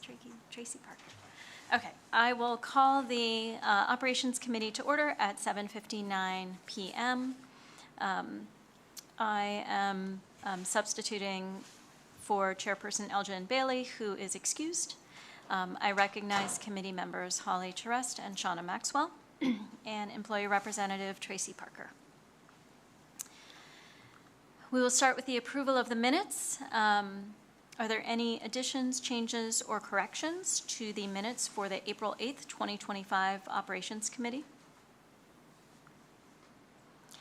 Seeing none, the minutes are approved and will be placed on file.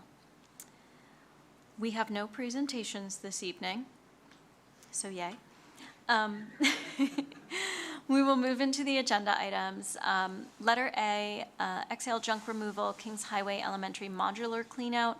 That the Board of School Directors approve the proposal from XL Junk Removal to provide a full cleanout and disposal of items in the Kings Highway Elementary modulars for a total cost of $14,650 as presented. There were 3 bids, and XL had the low bid for the scope of work. Any questions from committee members? Any questions from the full board? Okay, seeing none, all in favor of moving this to the full board agenda, please say yes. Yes. Yes. Okay. Letter B, GAV Tree, Inc., Main Campus Main Substation. That the Board of School Directors approve the proposal from GAV Tree, Inc. to replace the main substation medium voltage cable at the main campus for a total cost of $23,145.10 as presented. It appears that this is a contractor that we have doing regular work on the substation. They discovered a problem with the cable and put forward a proposal to replace it. So this is a situation where we did not have competitive bids. Any questions or comments on this item? Okay. Seeing none, all in favor of moving this to the full board agenda, please say yes. Yes. Yes. Okay, it is so moved. Letter C, Lee's Excavating and Rentals Administration Building Sidewalk Repair. That the Board of School Directors approve the proposal from Lee's Excavating and Rentals for the demo and repair of the sidewalk at the admin building for a total cost of $5,500 as presented. There are 2 bids included in the proposal. The low bid was selected. Any questions or comments on this item? Any questions from the full board? Okay, seeing none, all in favor of moving this to the full board agenda, please say yes. Yes. Okay. I'm going to bundle letters D and E, Reeseville Elementary project change order and addition of electronic door hardware. This is a change order from Lobar Inc. for the addition project to install door hardware locks for the entire building at a cost of $50,512.16, and a proposal to install exterior electronic door hardware on the addition corridor at a total cost of $3,480.51. Are there any questions from the committee on these items? I had a question. I wasn't sure when I read the change order for the 50,000. Is this just for the doors in the addition, or are we like rekeying the entire building so that the entire building matches? Sorry, Jeff. This is what happens when you have the person who didn't come to the prep meeting run the agenda. I have no idea. No, I was prepared for that. Thank you. This is to bring the whole building so it's all keyed alike and the modern safe mechanisms and locks.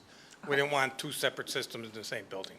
Okay, so as part of the scope of the addition, we're updating all of the locks so that everything works the same in the addition and the rest of the building. Correct. But then the key card stuff is just for the addition because we already have that in the rest of the building? The single key card was for the exterior door where we realized, you know, it's going to be used to go to the playground.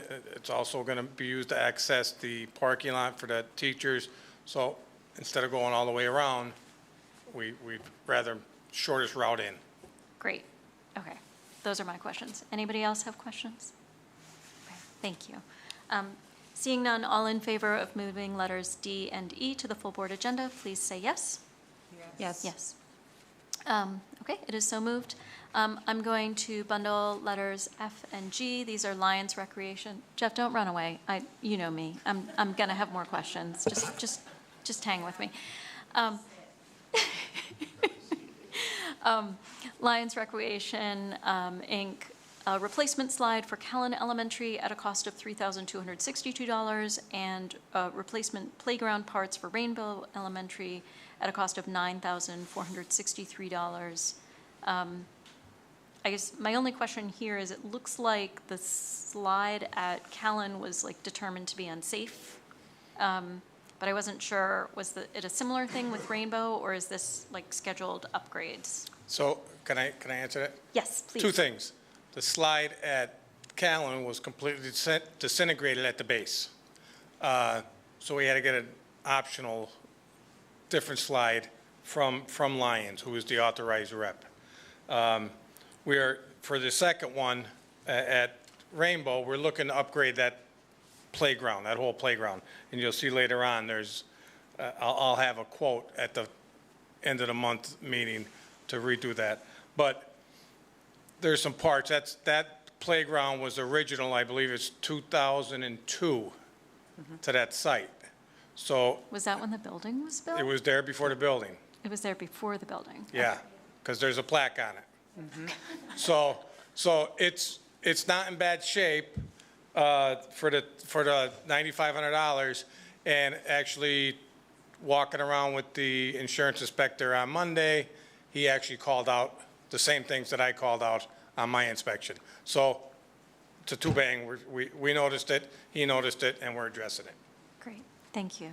And just another quote, for your knowledge, Lions, as a sole source, Lions is the only authorized Miracle rep for their materials, for their playgrounds. So we can't do competitive bids because anytime we have Miracle, we have to use Correct, we Lions. would open ourselves up. Okay, thank you. Any questions from the committee members? Any questions from other members of the board? No, but can I just, Yes. I need to publicly thank Mr. Brazil, because the slide at Callan was something that was identified by the students when I came over there and everything, and literally was covered with a snow fencing for quite a while. And I'm like, no. And I went to Jeff and begged him to find some way to make it work, because unfortunately that equipment is so old that the slide was not even, correct? They're not even available anymore. It wasn't available, but the people at Lions were able to find us an alternative. And we did get a quote to have a company come in and do it, and it was over $6,000. Right, so. We did it in-house. Put that out there, and thank the students at Callan and thank Mr. Brazil, because it got done. I love hearing that we're, listening to our students saying we need our slide fixed. That's good. All right, all in favor of moving this to the full board agenda, please say yes. Yes. Yes. Okay, it is so moved. Letter H, roofing resources, senior high school roof replacements, that the Board of School Directors approve the recommendation from roofing resources, award Robert Gantner Contractors, the roof replacement project of areas 7 and 15 at the senior high school for a total cost of $829,833 as presented. There are 4 bids in the proposal. The low bid was selected, and as a company, we've worked with multiple times with success. And I think this is the staged project where we're like doing each part of the roof. at a Correct. different This is the 5th year of it. I would just like to note the estimate on this was between 1.2 and 1.4, so it came in considerably under what we estimated. Right. Thank you. Any questions from the committee members on this? Okay. Any questions from the full board? So you said this is the 5th stage? So is Yes. this the final stage? How many Well, more stages? there's never a final stage, but We've been working on this roof for forever. yes, as far as I'm aware, yes. It was a 5-year program, and this is the 5th year, so just about that whole roof should be done. There's one smaller section that wasn't touched right next to the utility, the chillers and that, but that shouldn't be a big deal. Okay, thanks. Okay. Any other questions? Okay. All in favor of moving letter H to the full board agenda, please say yes. Yes. Yes. Okay, it is so moved.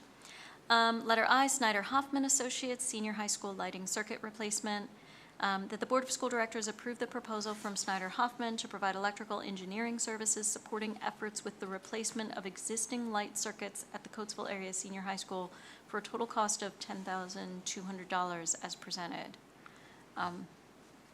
I just had a question about this, Jeff. Is this like planning work? I couldn't tell from the proposal. Are they replacing something, or are they? So here's the problem. Okay.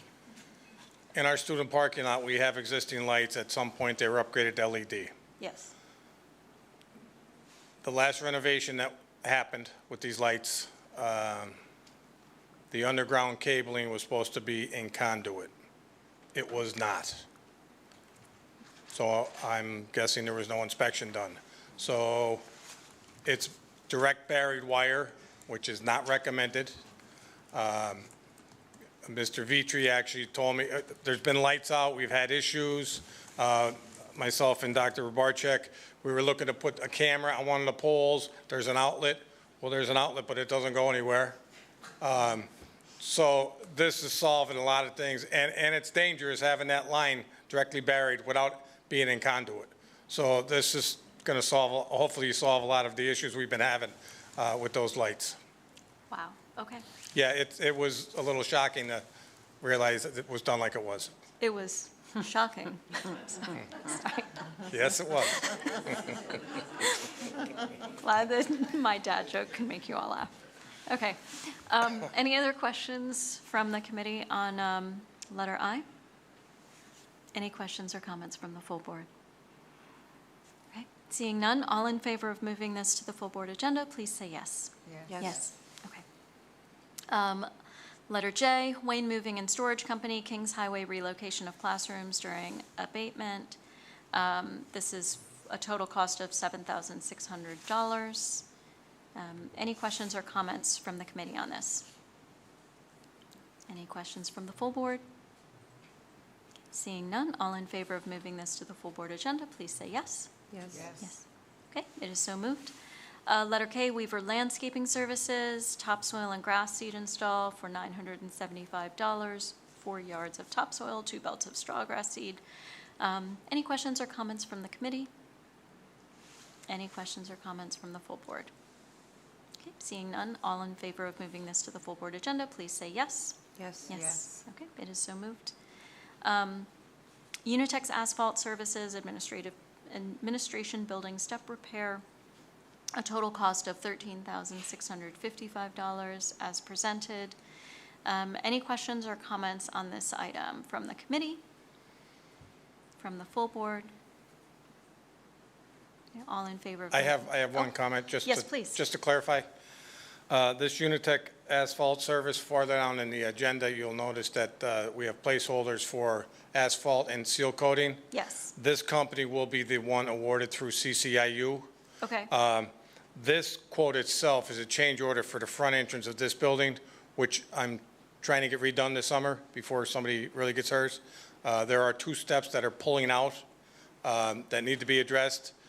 This is to change those steps, and then we're going to rip out the bottom of that concrete, The sidewalk, yeah. monolithic curb all the way around. So instead of waiting until June, I want to make sure everything's done. Hopefully, we can award those, and I'll have those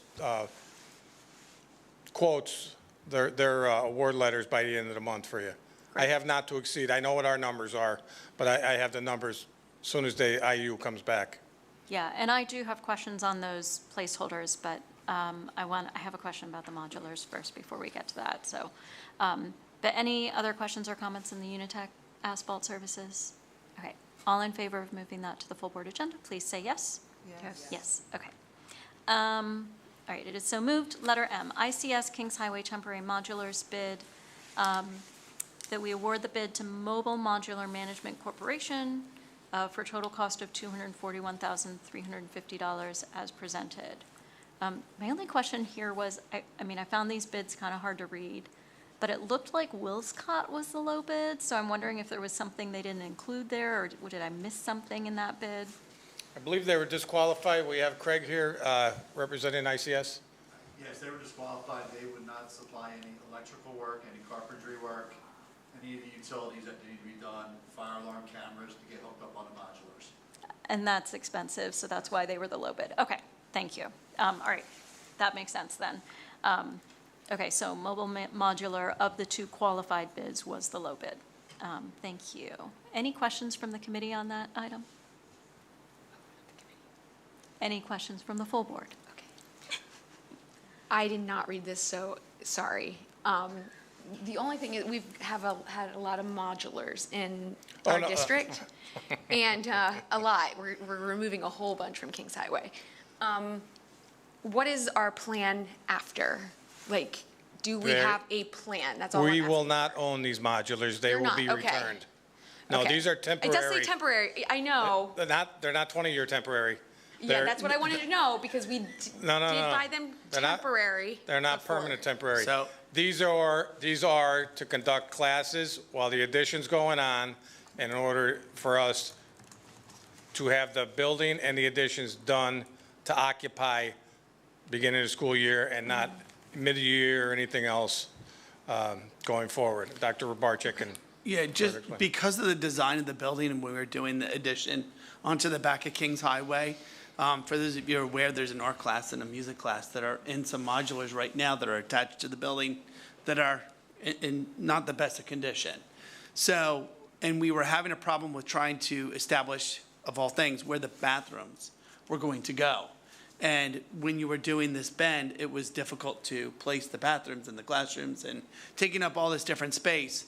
So when we finally got to the terms of it, it became much easier to be able to do instead of 2 phases and just do the whole phase where we can go straight out, replace those classrooms and do the addition at one time.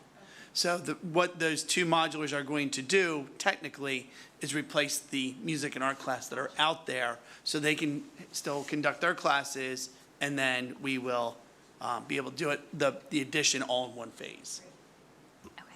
Any Did I other? sum it up all right? You did, and it'll all be secure, to be fenced in, and we worked everything out with Mr. Graham. He's been involved every step of the way as far as placement and security and everything else. Thank you. Any other questions on the Kings Highway temporary modulars?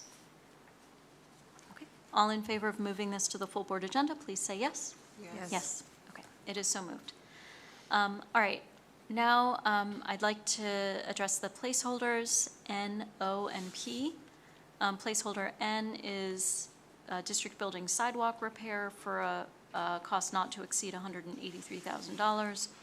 O is district building seal coating asphalt and crack sealing repair for a cost not to exceed $120,000. And then P is Rainbow Elementary playground renovation, which doesn't have a cost listed. So Jeff, could you tell us about these? Why are we doing placeholders? What will we see at the end of the month? Well, the first 2 are placeholders because the IU has not given me their award letter yet. They have gone out to bid. They've done it for every district in Chester County. We've been working on this since January. I've gone out, measured sidewalks, measured for replacements, curbs, new sidewalks. Once they signify, they've already told me verbally about Unitex. That's why I contacted them. Once they give that, then we'll be able to enter into a contract with them. And they also have the concrete award through the IU. So the asphalt, the stadium, which is in need of a complete paving overlay, we plan on repaving the stadium. That was another thing that was brought out as far as the inspection with the insurance, updating. And then the seal coating would be these parking lots in this building. At the high school would be the student lot and the administrator's lot, and hopefully we can do the lots at Rainbow. We're trying to get longevity out of them, you know, while they're still in decent shape. Before they'll be seal coated, the cracks, we have, part of that is 5,000 linear feet of crack sealing. So we're trying to, you know, prolong the life of them.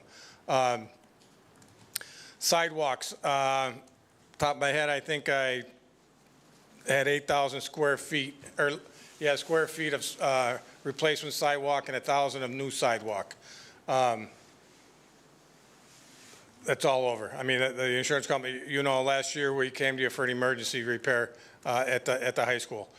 There's sidewalks all over that main campus that need to be replaced. I talked with Lori last year trying to get funding. Unfortunately, we didn't have it. But we need to address it for multiple reasons, safety and long-term care of our sites.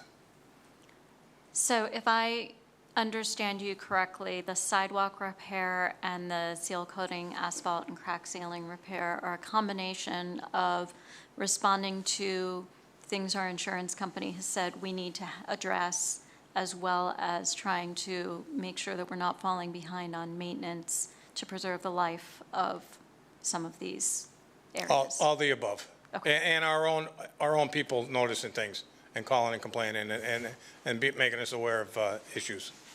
What about the Rainbow Elementary playground renovation? So Rainbow Elementary, you mentioned about following through on our students and our families.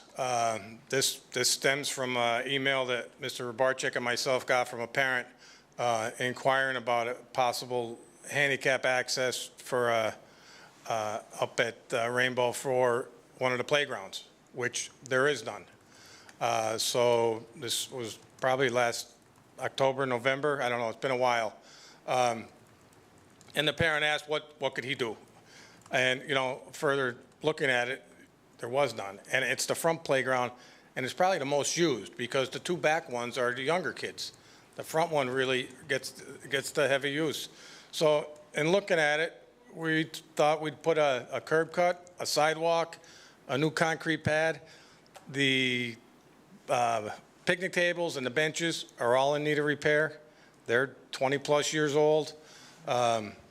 Along with the playground surface, a soft surface pour in place we're anticipating.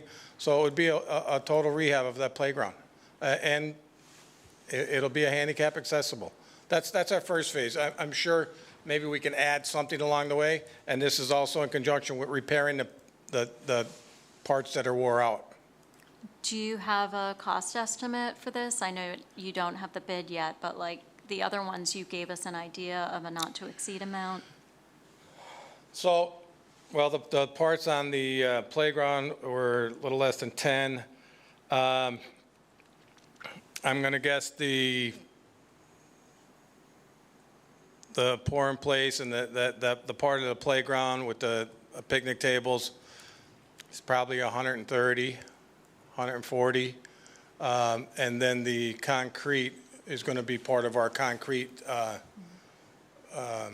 forget the square footage that I measured up there, so I really, you know, we have enough square footage in our bid to cover it.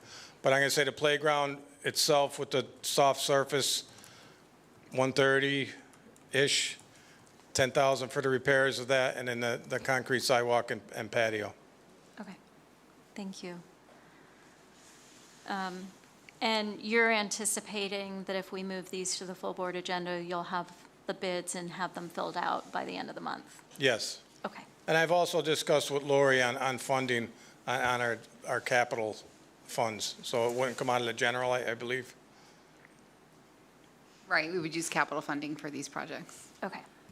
That was going to be another question, so thank you for preempting that. Are there any other questions from committee members on these three items? Any questions from the full board? I just have one other thing. The company, Recreation Resources, is also recommended by the IU, and they are a co-stars company Okay, that does it all over the county.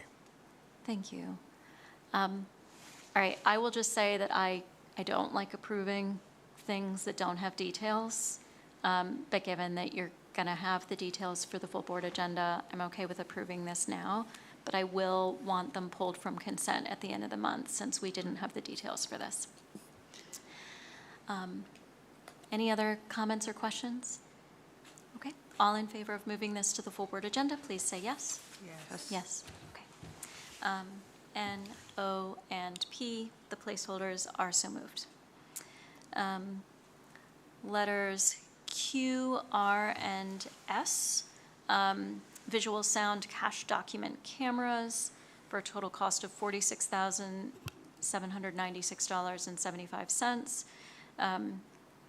Intermediate high school smart panel installation, 27 panels for a total cost of $118,431.10. And the senior high school, 81 smart panels for a total cost of $341,341.87. We'll bundle those three together. I would love to get some Can I insight on just what's going on here. clarify something real quick? Yes. Because I heard you say cash. Those are, So they're district-wide. So the document cameras are district-wide. Wide. The visual sound R says it's for the intermediate high school. Intermediate high school. And S says it's for the senior high school. Uh, Oh, no, that's no, for the district, area- okay. Yeah, okay, that's what I was clarifying. Okay. So that's for across the district. So Okay. I can let Mr. Oliver speak to Q and S for sure in regards just to his plan and everything. R, I just want to clarify, that is coming out of school improvement money that we are provided with for those schools that are on plans. And we are in need of utilizing that funding before the end of the year. So these are leftover funds that we did this last year when we started the process, where we got some of the classrooms with smart boards in them, but not all of them. Okay. So the intermediate high school one is being funded by school improvement plans. Got it. Yeah. Mr. Oliver?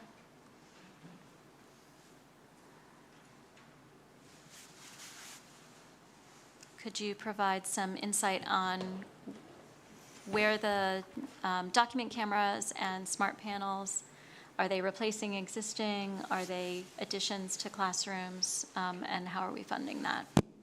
So what we have is about 400 classrooms with projectors in them. Outside of the smart boards that were put in this year in the intermediate high and I think a couple in the high school, they all have some have document cameras. They may be in a closet or really should be probably disposed of. Everything is, I would say, 7+ years old on the document cameras. So this is for 400 of those to put in all classrooms in every building. It's a $200 item that has come a long way. They used to be more expensive and need a computer and a power source. These are USB sourced. They can connect to the smart panels or projectors or directly to the teacher's computer, and they're just powered through USB, so there's a lot less configuration or anything that needs to be done with them. And the teachers really value the ones that do still limp along and work. And for such a small piece, I think it brings a great learning tool into the classroom that most of the teachers are going to use in the district. So letter Q, for $46,000, or call it $47,000, we're getting an updated USB-enabled document camera in every classroom. Yes, ma'am. Thank you. All right, so tell us about letter S then. So the smart boards, the projectors in the district, I don't have the number on what I spend on bulbs in replacement or replacement actual projectors. They're upwards of $800 to $1,000 a piece. These, both the intermediate high and the district-wide one, are smart boards and installed in the district and including professional development for the teachers. So looking at the value in replacing a projector, if you look over Dr. Rybarczyk's head, there's a projector. I'm not quite sure it works.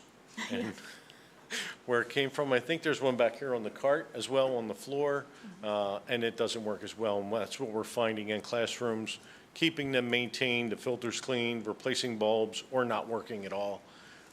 This is going to start putting new technology in classrooms. And then we have some money hopefully budgeted, how we work out with our budget for next year, to continue moving on with putting current technology in the classrooms. So this is an initial phase of updating equipment that we would hopefully be able to continue in the future. Yeah, so we've spent the past 2 years looking at our department, making some changes in my department, as well as building the infrastructure, the networks, which is going on actually right now and be completed in June. And so this is the next phase, is to start bringing us up to date in classrooms and giving the teachers the tools that they need to reach the students and really teach in 2025. I do want to mention that the way these came about is the tariff threats. These numbers are secured and good till June 30th kind of thing. They have to be installed before June 30th, or Lori will take it out of my budget of next year, even if I don't have the money. So these are scheduled to be ready, installed in all of the places that we choose, and we're beating the tariffs, or maybe not tariffs, that I don't know if they're on or off today. So Look, I talk to people every day about whether the tariffs are on and off, and it is a full employment opportunity for me because every day I have something new to talk about. So I hear you.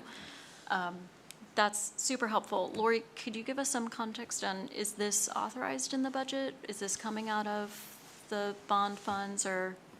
It is authorized in the budget for this current school year, but as he mentioned, if he doesn't have it installed and completed by June 30th, it will go against next year's budget. Cool. Which means he's got to cut somewhere else, something Right. else. Okay, thank you. Any other questions from committee members on Q, R, or S? Any questions from the full board? Just on Q, is that just like they're delivering the cameras, there's no installation with that? That's just the units, that's the document camera? So it is literally plugging in a USB cable and using your document camera, but my staff will do all of any installs or help if they need drivers or something, if there's any changes. But that'll be up to my staff. Which, that makes sense. I asked because before you started talking, as we were looking at prior agenda items, I didn't know what a document camera was. I Googled it. The manufacturer, the IPVO website, the MSRP is listed as $99, and it's listed on the visual sound invoice as $199.99. I just wondered, and they give us a lower unit price than that, $110. I just wasn't sure if the visual sound quote included some sort of setup or. I did the same thing. Yeah. And I asked her, I don't remember the response, but I can get it for you for our Okay. next meeting. And it looks like, to be clear, the unit price we're paying would be $110, not $199.99. The difference between the $199.99 and the $99 listed on the website Without me stuck out to me. scrambling to look for her response, That's I can fine. get it through Yeah. Dr. Rybarczyk to you folks. Okay, thank you. Yep. Thank you. Any other questions from board members? Okay. All in favor of moving Q, R, and S to the full board agenda, please say yes. Yes. Okay, it is so moved.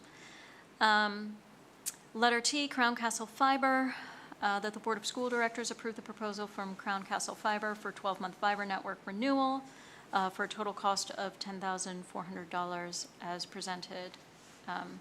Do we know what the cost of this was the prior year? Is this the same cost, or did it escalate? Same cost. Okay. This is a one-year extension of a 5-year option. This is the last year of that, so we will need to go out to bid for the next cycle. Okay, it's nice that there's no cost increase for this year then.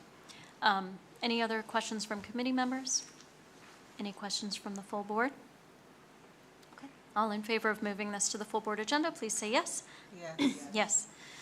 Okay, letter U, Securely Aware pilot contract, that the Board of School Directors approve the contract proposal from Securely for SEPA compliant filter add-on Aware pilot from July 1st, 2025 through June 30th, 2026 for a total cost of $10,204.97. I have no idea what this is. So we currently use Securely, and that's our content filter for students. Okay. As some principals may know, every day we get, it's called a disturbing alert or security alert when students may search inappropriate or areas where they shouldn't be. We do get some false positives where students, say maybe at the secondary level, are doing research on topics that may trigger a false positive. The aware, this portion of the aware, we're getting alerted to them, but the principals and everyone involved in the building have to respond to it and look at it, contact a student, contact a parent if necessary, disciplinary action, or at least just document it was a false positive. What this will do is give each building administration an opportunity to look back at the student's search history for the last 10 or 15 minutes from when they got the alert. So they can easily see that they were doing research on whatever and that it was appropriate, and they can and it then documents it. And I think right now they're doing it on a document, just like a shared document, to keep track of their contact with the student or parent. This gives them the tools to put it together, all together, also do the research without maybe pulling the student out of class or maybe even contacting parents, but can just document it if it's a false positive or if it needs to be addressed. The pilot portion of this, I got it for free until July 1st. So this is a commitment moving forward to next year having the product, but I asked them to give me 2 months for free, so we'll have some time to get the principals trained, everyone trained, before the July 1st starts and before the students come back. Okay, that sounds like a great idea. So this leverages anything that a student does on a school device, essentially? Correct. Okay. Any questions from the committee on this item? Is that on campus or off campus as well? If it is done if it's a student district-provided device, it's anywhere. Any other questions from the full board? Okay. Seeing none, all in favor of moving this to the full board agenda, please say yes. Yes. Yes. Okay, and finally, letter V, Harris Technology Services, Scott Middle School. This is a replacement camera for a cost of $1,651.28. It had taken on some water damage, so had to be replaced. Any questions or comments on that camera replacement from the full board? Okay, seeing none, all in favor of moving that to the full board agenda, please say yes. Yes. Yes, thank you. Thank you. Thank you. We have no informational items. We have no business. Is there any new business? Is there any public comment for operations?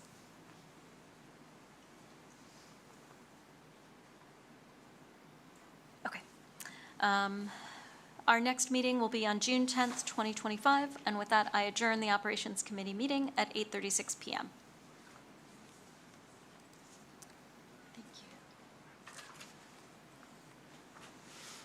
I want to call to order the Policy Committee meeting. I am the chairperson, Holly Shrest. I want to note the presence of Vice Chair Donna Rowland, as well as committee members Beth Brindle and Liren Yacco. Our employee representatives are not present, so I'm going to move on to the approval of the minutes. Are there any questions or comments or corrections for the minutes from April 8th?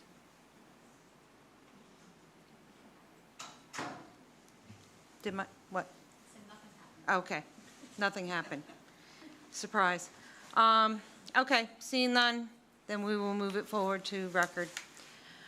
We have no presentations. Moving on to number 4, agenda items. The first is policy 121 regarding field trips. We have a modification of this where scrolling down, you see the guidelines for this policy have been do I want to say taken out? They went to the AR. They went to the AR. Yeah. Okay, they've been removed because they're going to be turned into an AR. So that's the only change that has occurred. Any questions from committee members? Yeah. Since we moved those out, under legal, it says 3, 4, and 5. They should be removed, and they should be, because they all apply to, 3, 4, and 5 from legal, because those were all put over to the AR, and they should be put on the AR legal. But if we're still talking about policy 121, if you go into our policies, you see we have a lot of ARs, like a lot. So I'm just wondering, and I can just give this to you guys on the side. I just took a little note. Can we bring some of those ARs down into like 3 different, to make it a little bit more manageable? You mean like streamline? Yeah, more streamlined, because there's 3 major sections to all the ARs. Most of them are forms, but most of them, it's just the guidelines that can have the field trip form, but then there's a bunch of ARs for requesting field trips, and we have to put all the curriculum information in there. There's a checklist, there's an evaluation form, permission slip form and stuff, all that. That could all be under one. And then the last, there's a chaperone section, and then, I don't know, I'm just trying to see if we can streamline. There's 12 ARs, so. Yeah, For a field trip. Let us take a look at That's all that I'm saying. component. Yep. And I do have there's Radnor is a good one to look at. I don't know if we can mention other districts. Shoot. Sure. Do you want me Go ahead, have at Sure. it. So I think this is the first time we've done this in a while. We have, you're right. And one of the things that we can do, we haven't to this point talked about stylistic approach. One of the things that we could do as we start to move through these on a more regular basis is maintain the why and the what within the policy, and then have the AR really be the how. Yeah. And then if there are forms, what we've noticed over the course of time is, to date, the district's been adopting these as separate ARs, even if it really is just a checklist or a form. Yeah. It's the board's pleasure. We can consolidate them and make them just attachments to like an AR. So that's what I've noticed in a lot of other districts in PA, that they have just documents attached to, that they can refer to. And it's a stylistic preference. There's not a requirement to do it one way or the other. So however the committee and the board wants us to proceed, we're happy to do it that way. I mean, it's I'm less more than happy to have that policy. discussion. As you know, I did policy in another district, and I found that approach much more effective. Apparently this Radnor one was yours. It was a good one. I liked it. It streamlined all those things. So, I mean, and then that means teachers and principals could pull from that one that were bunched together. Chaperone has a letter and everything, as well as out of, I think it's, the last one was foreign field trips, was a little section too. I don't know. Instead of having 12 policies people have to look through, we can just narrow them down, I think. That's just an idea. Who else is part of this team? Nobody else? Anybody else? I had one other question for the committee, since we're talking about stylistic approach. Do you want citations in your AR? Because the issue with the ARs is typically it's kind of directions or procedural, so it's not really going to be necessarily embedded in the law itself or even cross-reference to another policy. It may be. But again, that's a stylistic preference if you want citations, because a lot of times in AR drafting, we're not necessarily adding the citations as well, even if language is verbatim being moved over from one into the other. Yeah, I mean, me personally, I don't think it's necessary, but that's just my opinion. I don't know how my fellow committee members feel. I would agree. I think Okay. if it's not required, I think it's cleaner and simpler without it. The exception to that, is mine? Okay, it's still on. The exception to that will be in certain circumstances, if there's a legal mandate that's really procedural, we'll probably explicitly reference that within the AR Yeah, itself, but- I just want people I want our policies to be easily understandable, like, and I want them to be able to reference those things if necessary. But if they're not, like, it's fine, I think. Any other questions or comments from the general board? Okay, so would this move forward then? We can take the comments and the reflections that have been shared here and work through this again. Okay. And present an updated version to you for the next meeting. Okay. All right, then let's do that.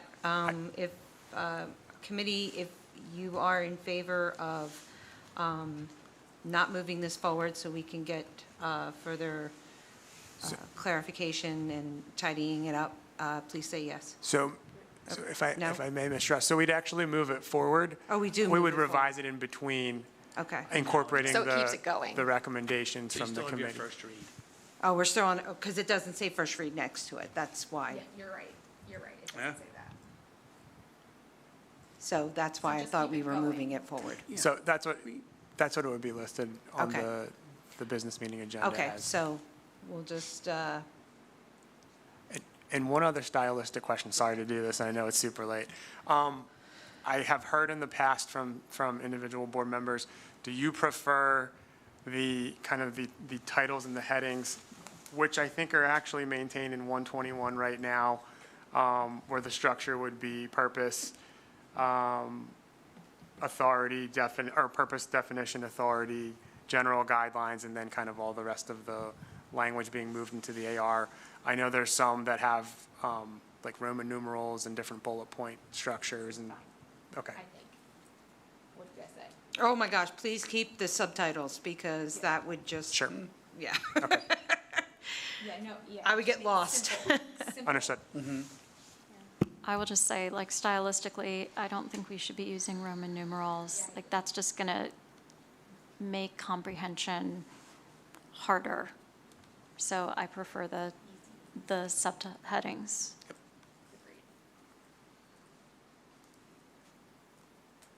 Okay. All right, so we're moving ahead with, okay, sorry, it's late and I'm losing my train of thought. So what are we doing with this policy? Oh, no, I'm still on A. she's I'm still on just A. trying to, Still on A. I'm just trying to figure out what, I think we're moving it on to a second read. okay. Thank you. It'll be first read on the business meeting agenda, incorporating the feedback The that changes. the committee has given. And the nice part is, you don't have, like, you can take it to the first read, and even when we get to that meeting, it doesn't have to go forward at that point.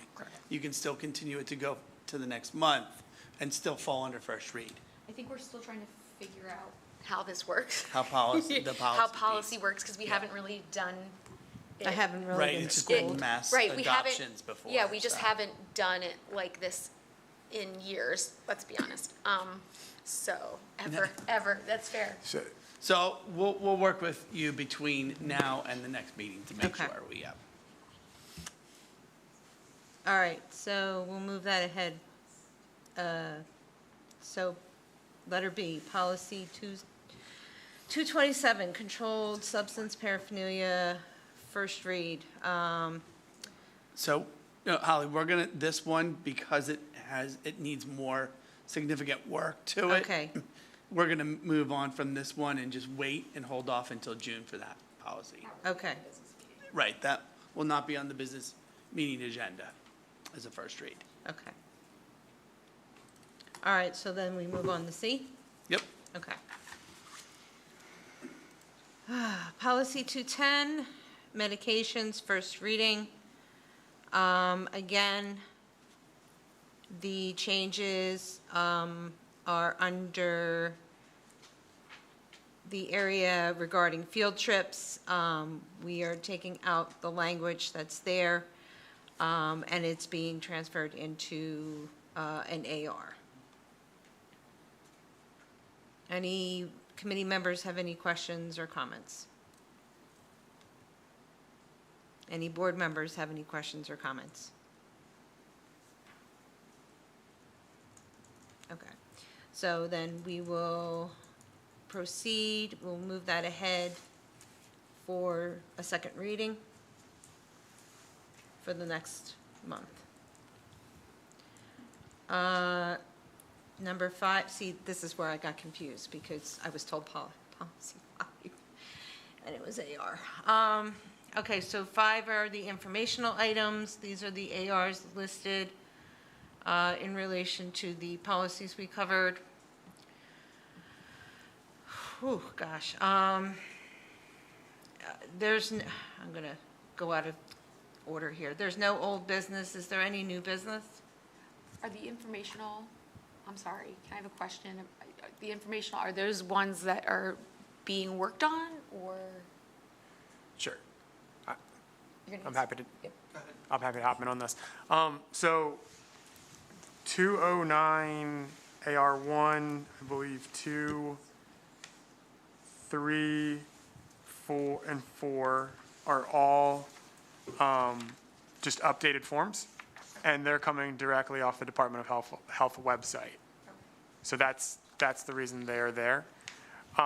209 AR5 is actually a newly created AR.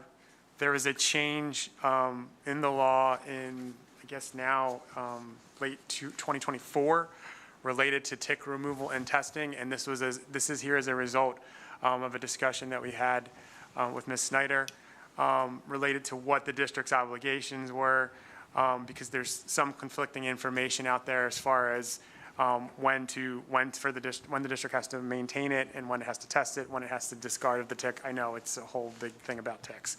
But what we ended up doing was having a conversation with the general counsel's office for the Department of Health and got some clarification from them. And as a result of that discussion, we put together this template AR, which would just memorialize the practice that would be followed.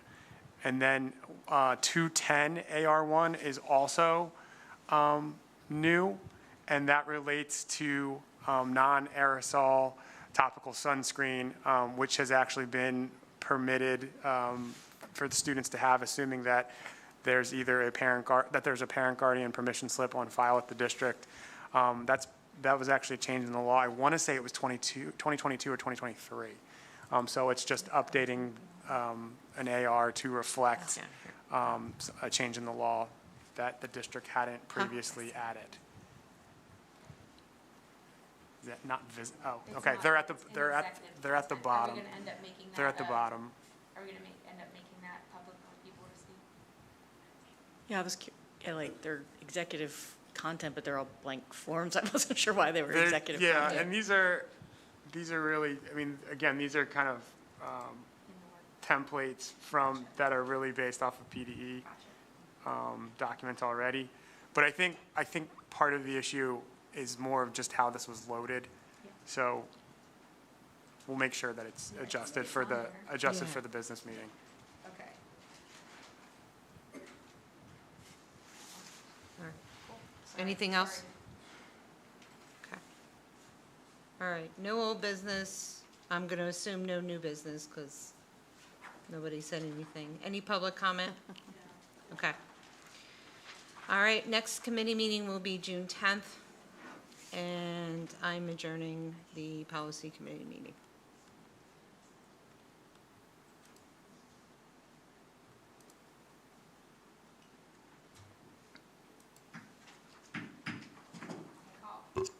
Call to order the Coatesville Area School Board special meeting scheduled for May 13th, 2025. The mission of the Coatesville Area School District, rich in diversity and committed to excellence, is to create innovative educational experiences which are funded by the taxpayers, supported by the community, delivered by dedicated teachers and administrators to ensure all students will become responsible, contributing global citizens. Madam Secretary, please call for the roll. Lear Nyako, Here. Steve Wilson, He's excused. Elgin Bailey, He's excused as well. Beth Brindle, Here. Holly Charest, Here. Shauna Maxwell, Here. Liz Muirhead, Here. Donna Rowland, Here. Robin Seagreaves. Here. At this moment, I would like to ask everyone to stand for a moment of silence and a salute to the flag.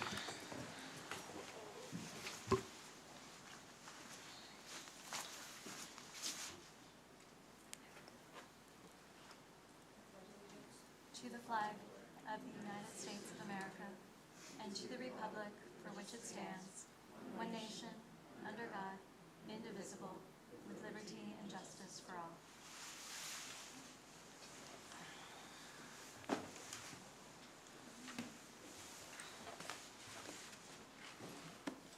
To my colleagues, are there any additions, deletions, or modifications to this evening's agenda? Seeing none. Do we have any public comment? Sweet. Executive session. The board met in executive session on May 12th, 2025 to discuss confidential personnel matters, confidential matters related to students, confidential matters related to district safety and security, as well as to discuss matters in which the board was seeking legal counsel from the solicitor's office, which are also protected by the attorney-client privilege. And that concludes this evening's executive session announcement. Thank you. All right, we're going to just jump into it. Letter A.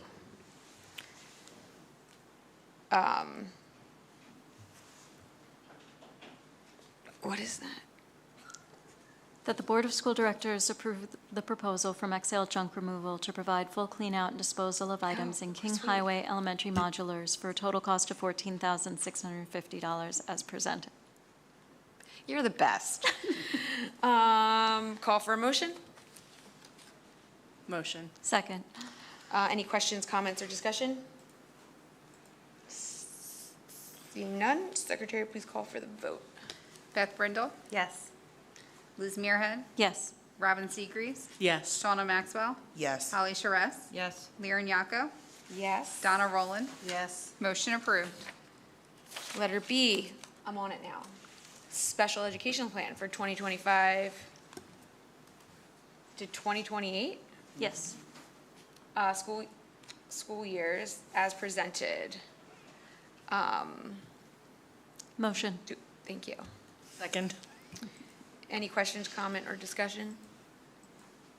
Seeing none, Madam Secretary, please call for the vote. Shauna Maxwell, Yes. Donna Rowland, Yes. Lear Nyako, Yes. Robin Seagreaves, Yes. Beth Brindle, Yes. Liz Muirhead, Yes. Holly Charest. Yes. Motion approved. Public comment? Sweet. Again. Informational, to my colleagues, are there any informational items? Great. Do I have a motion for adjournment? So moved. Second. This meeting is adjourned.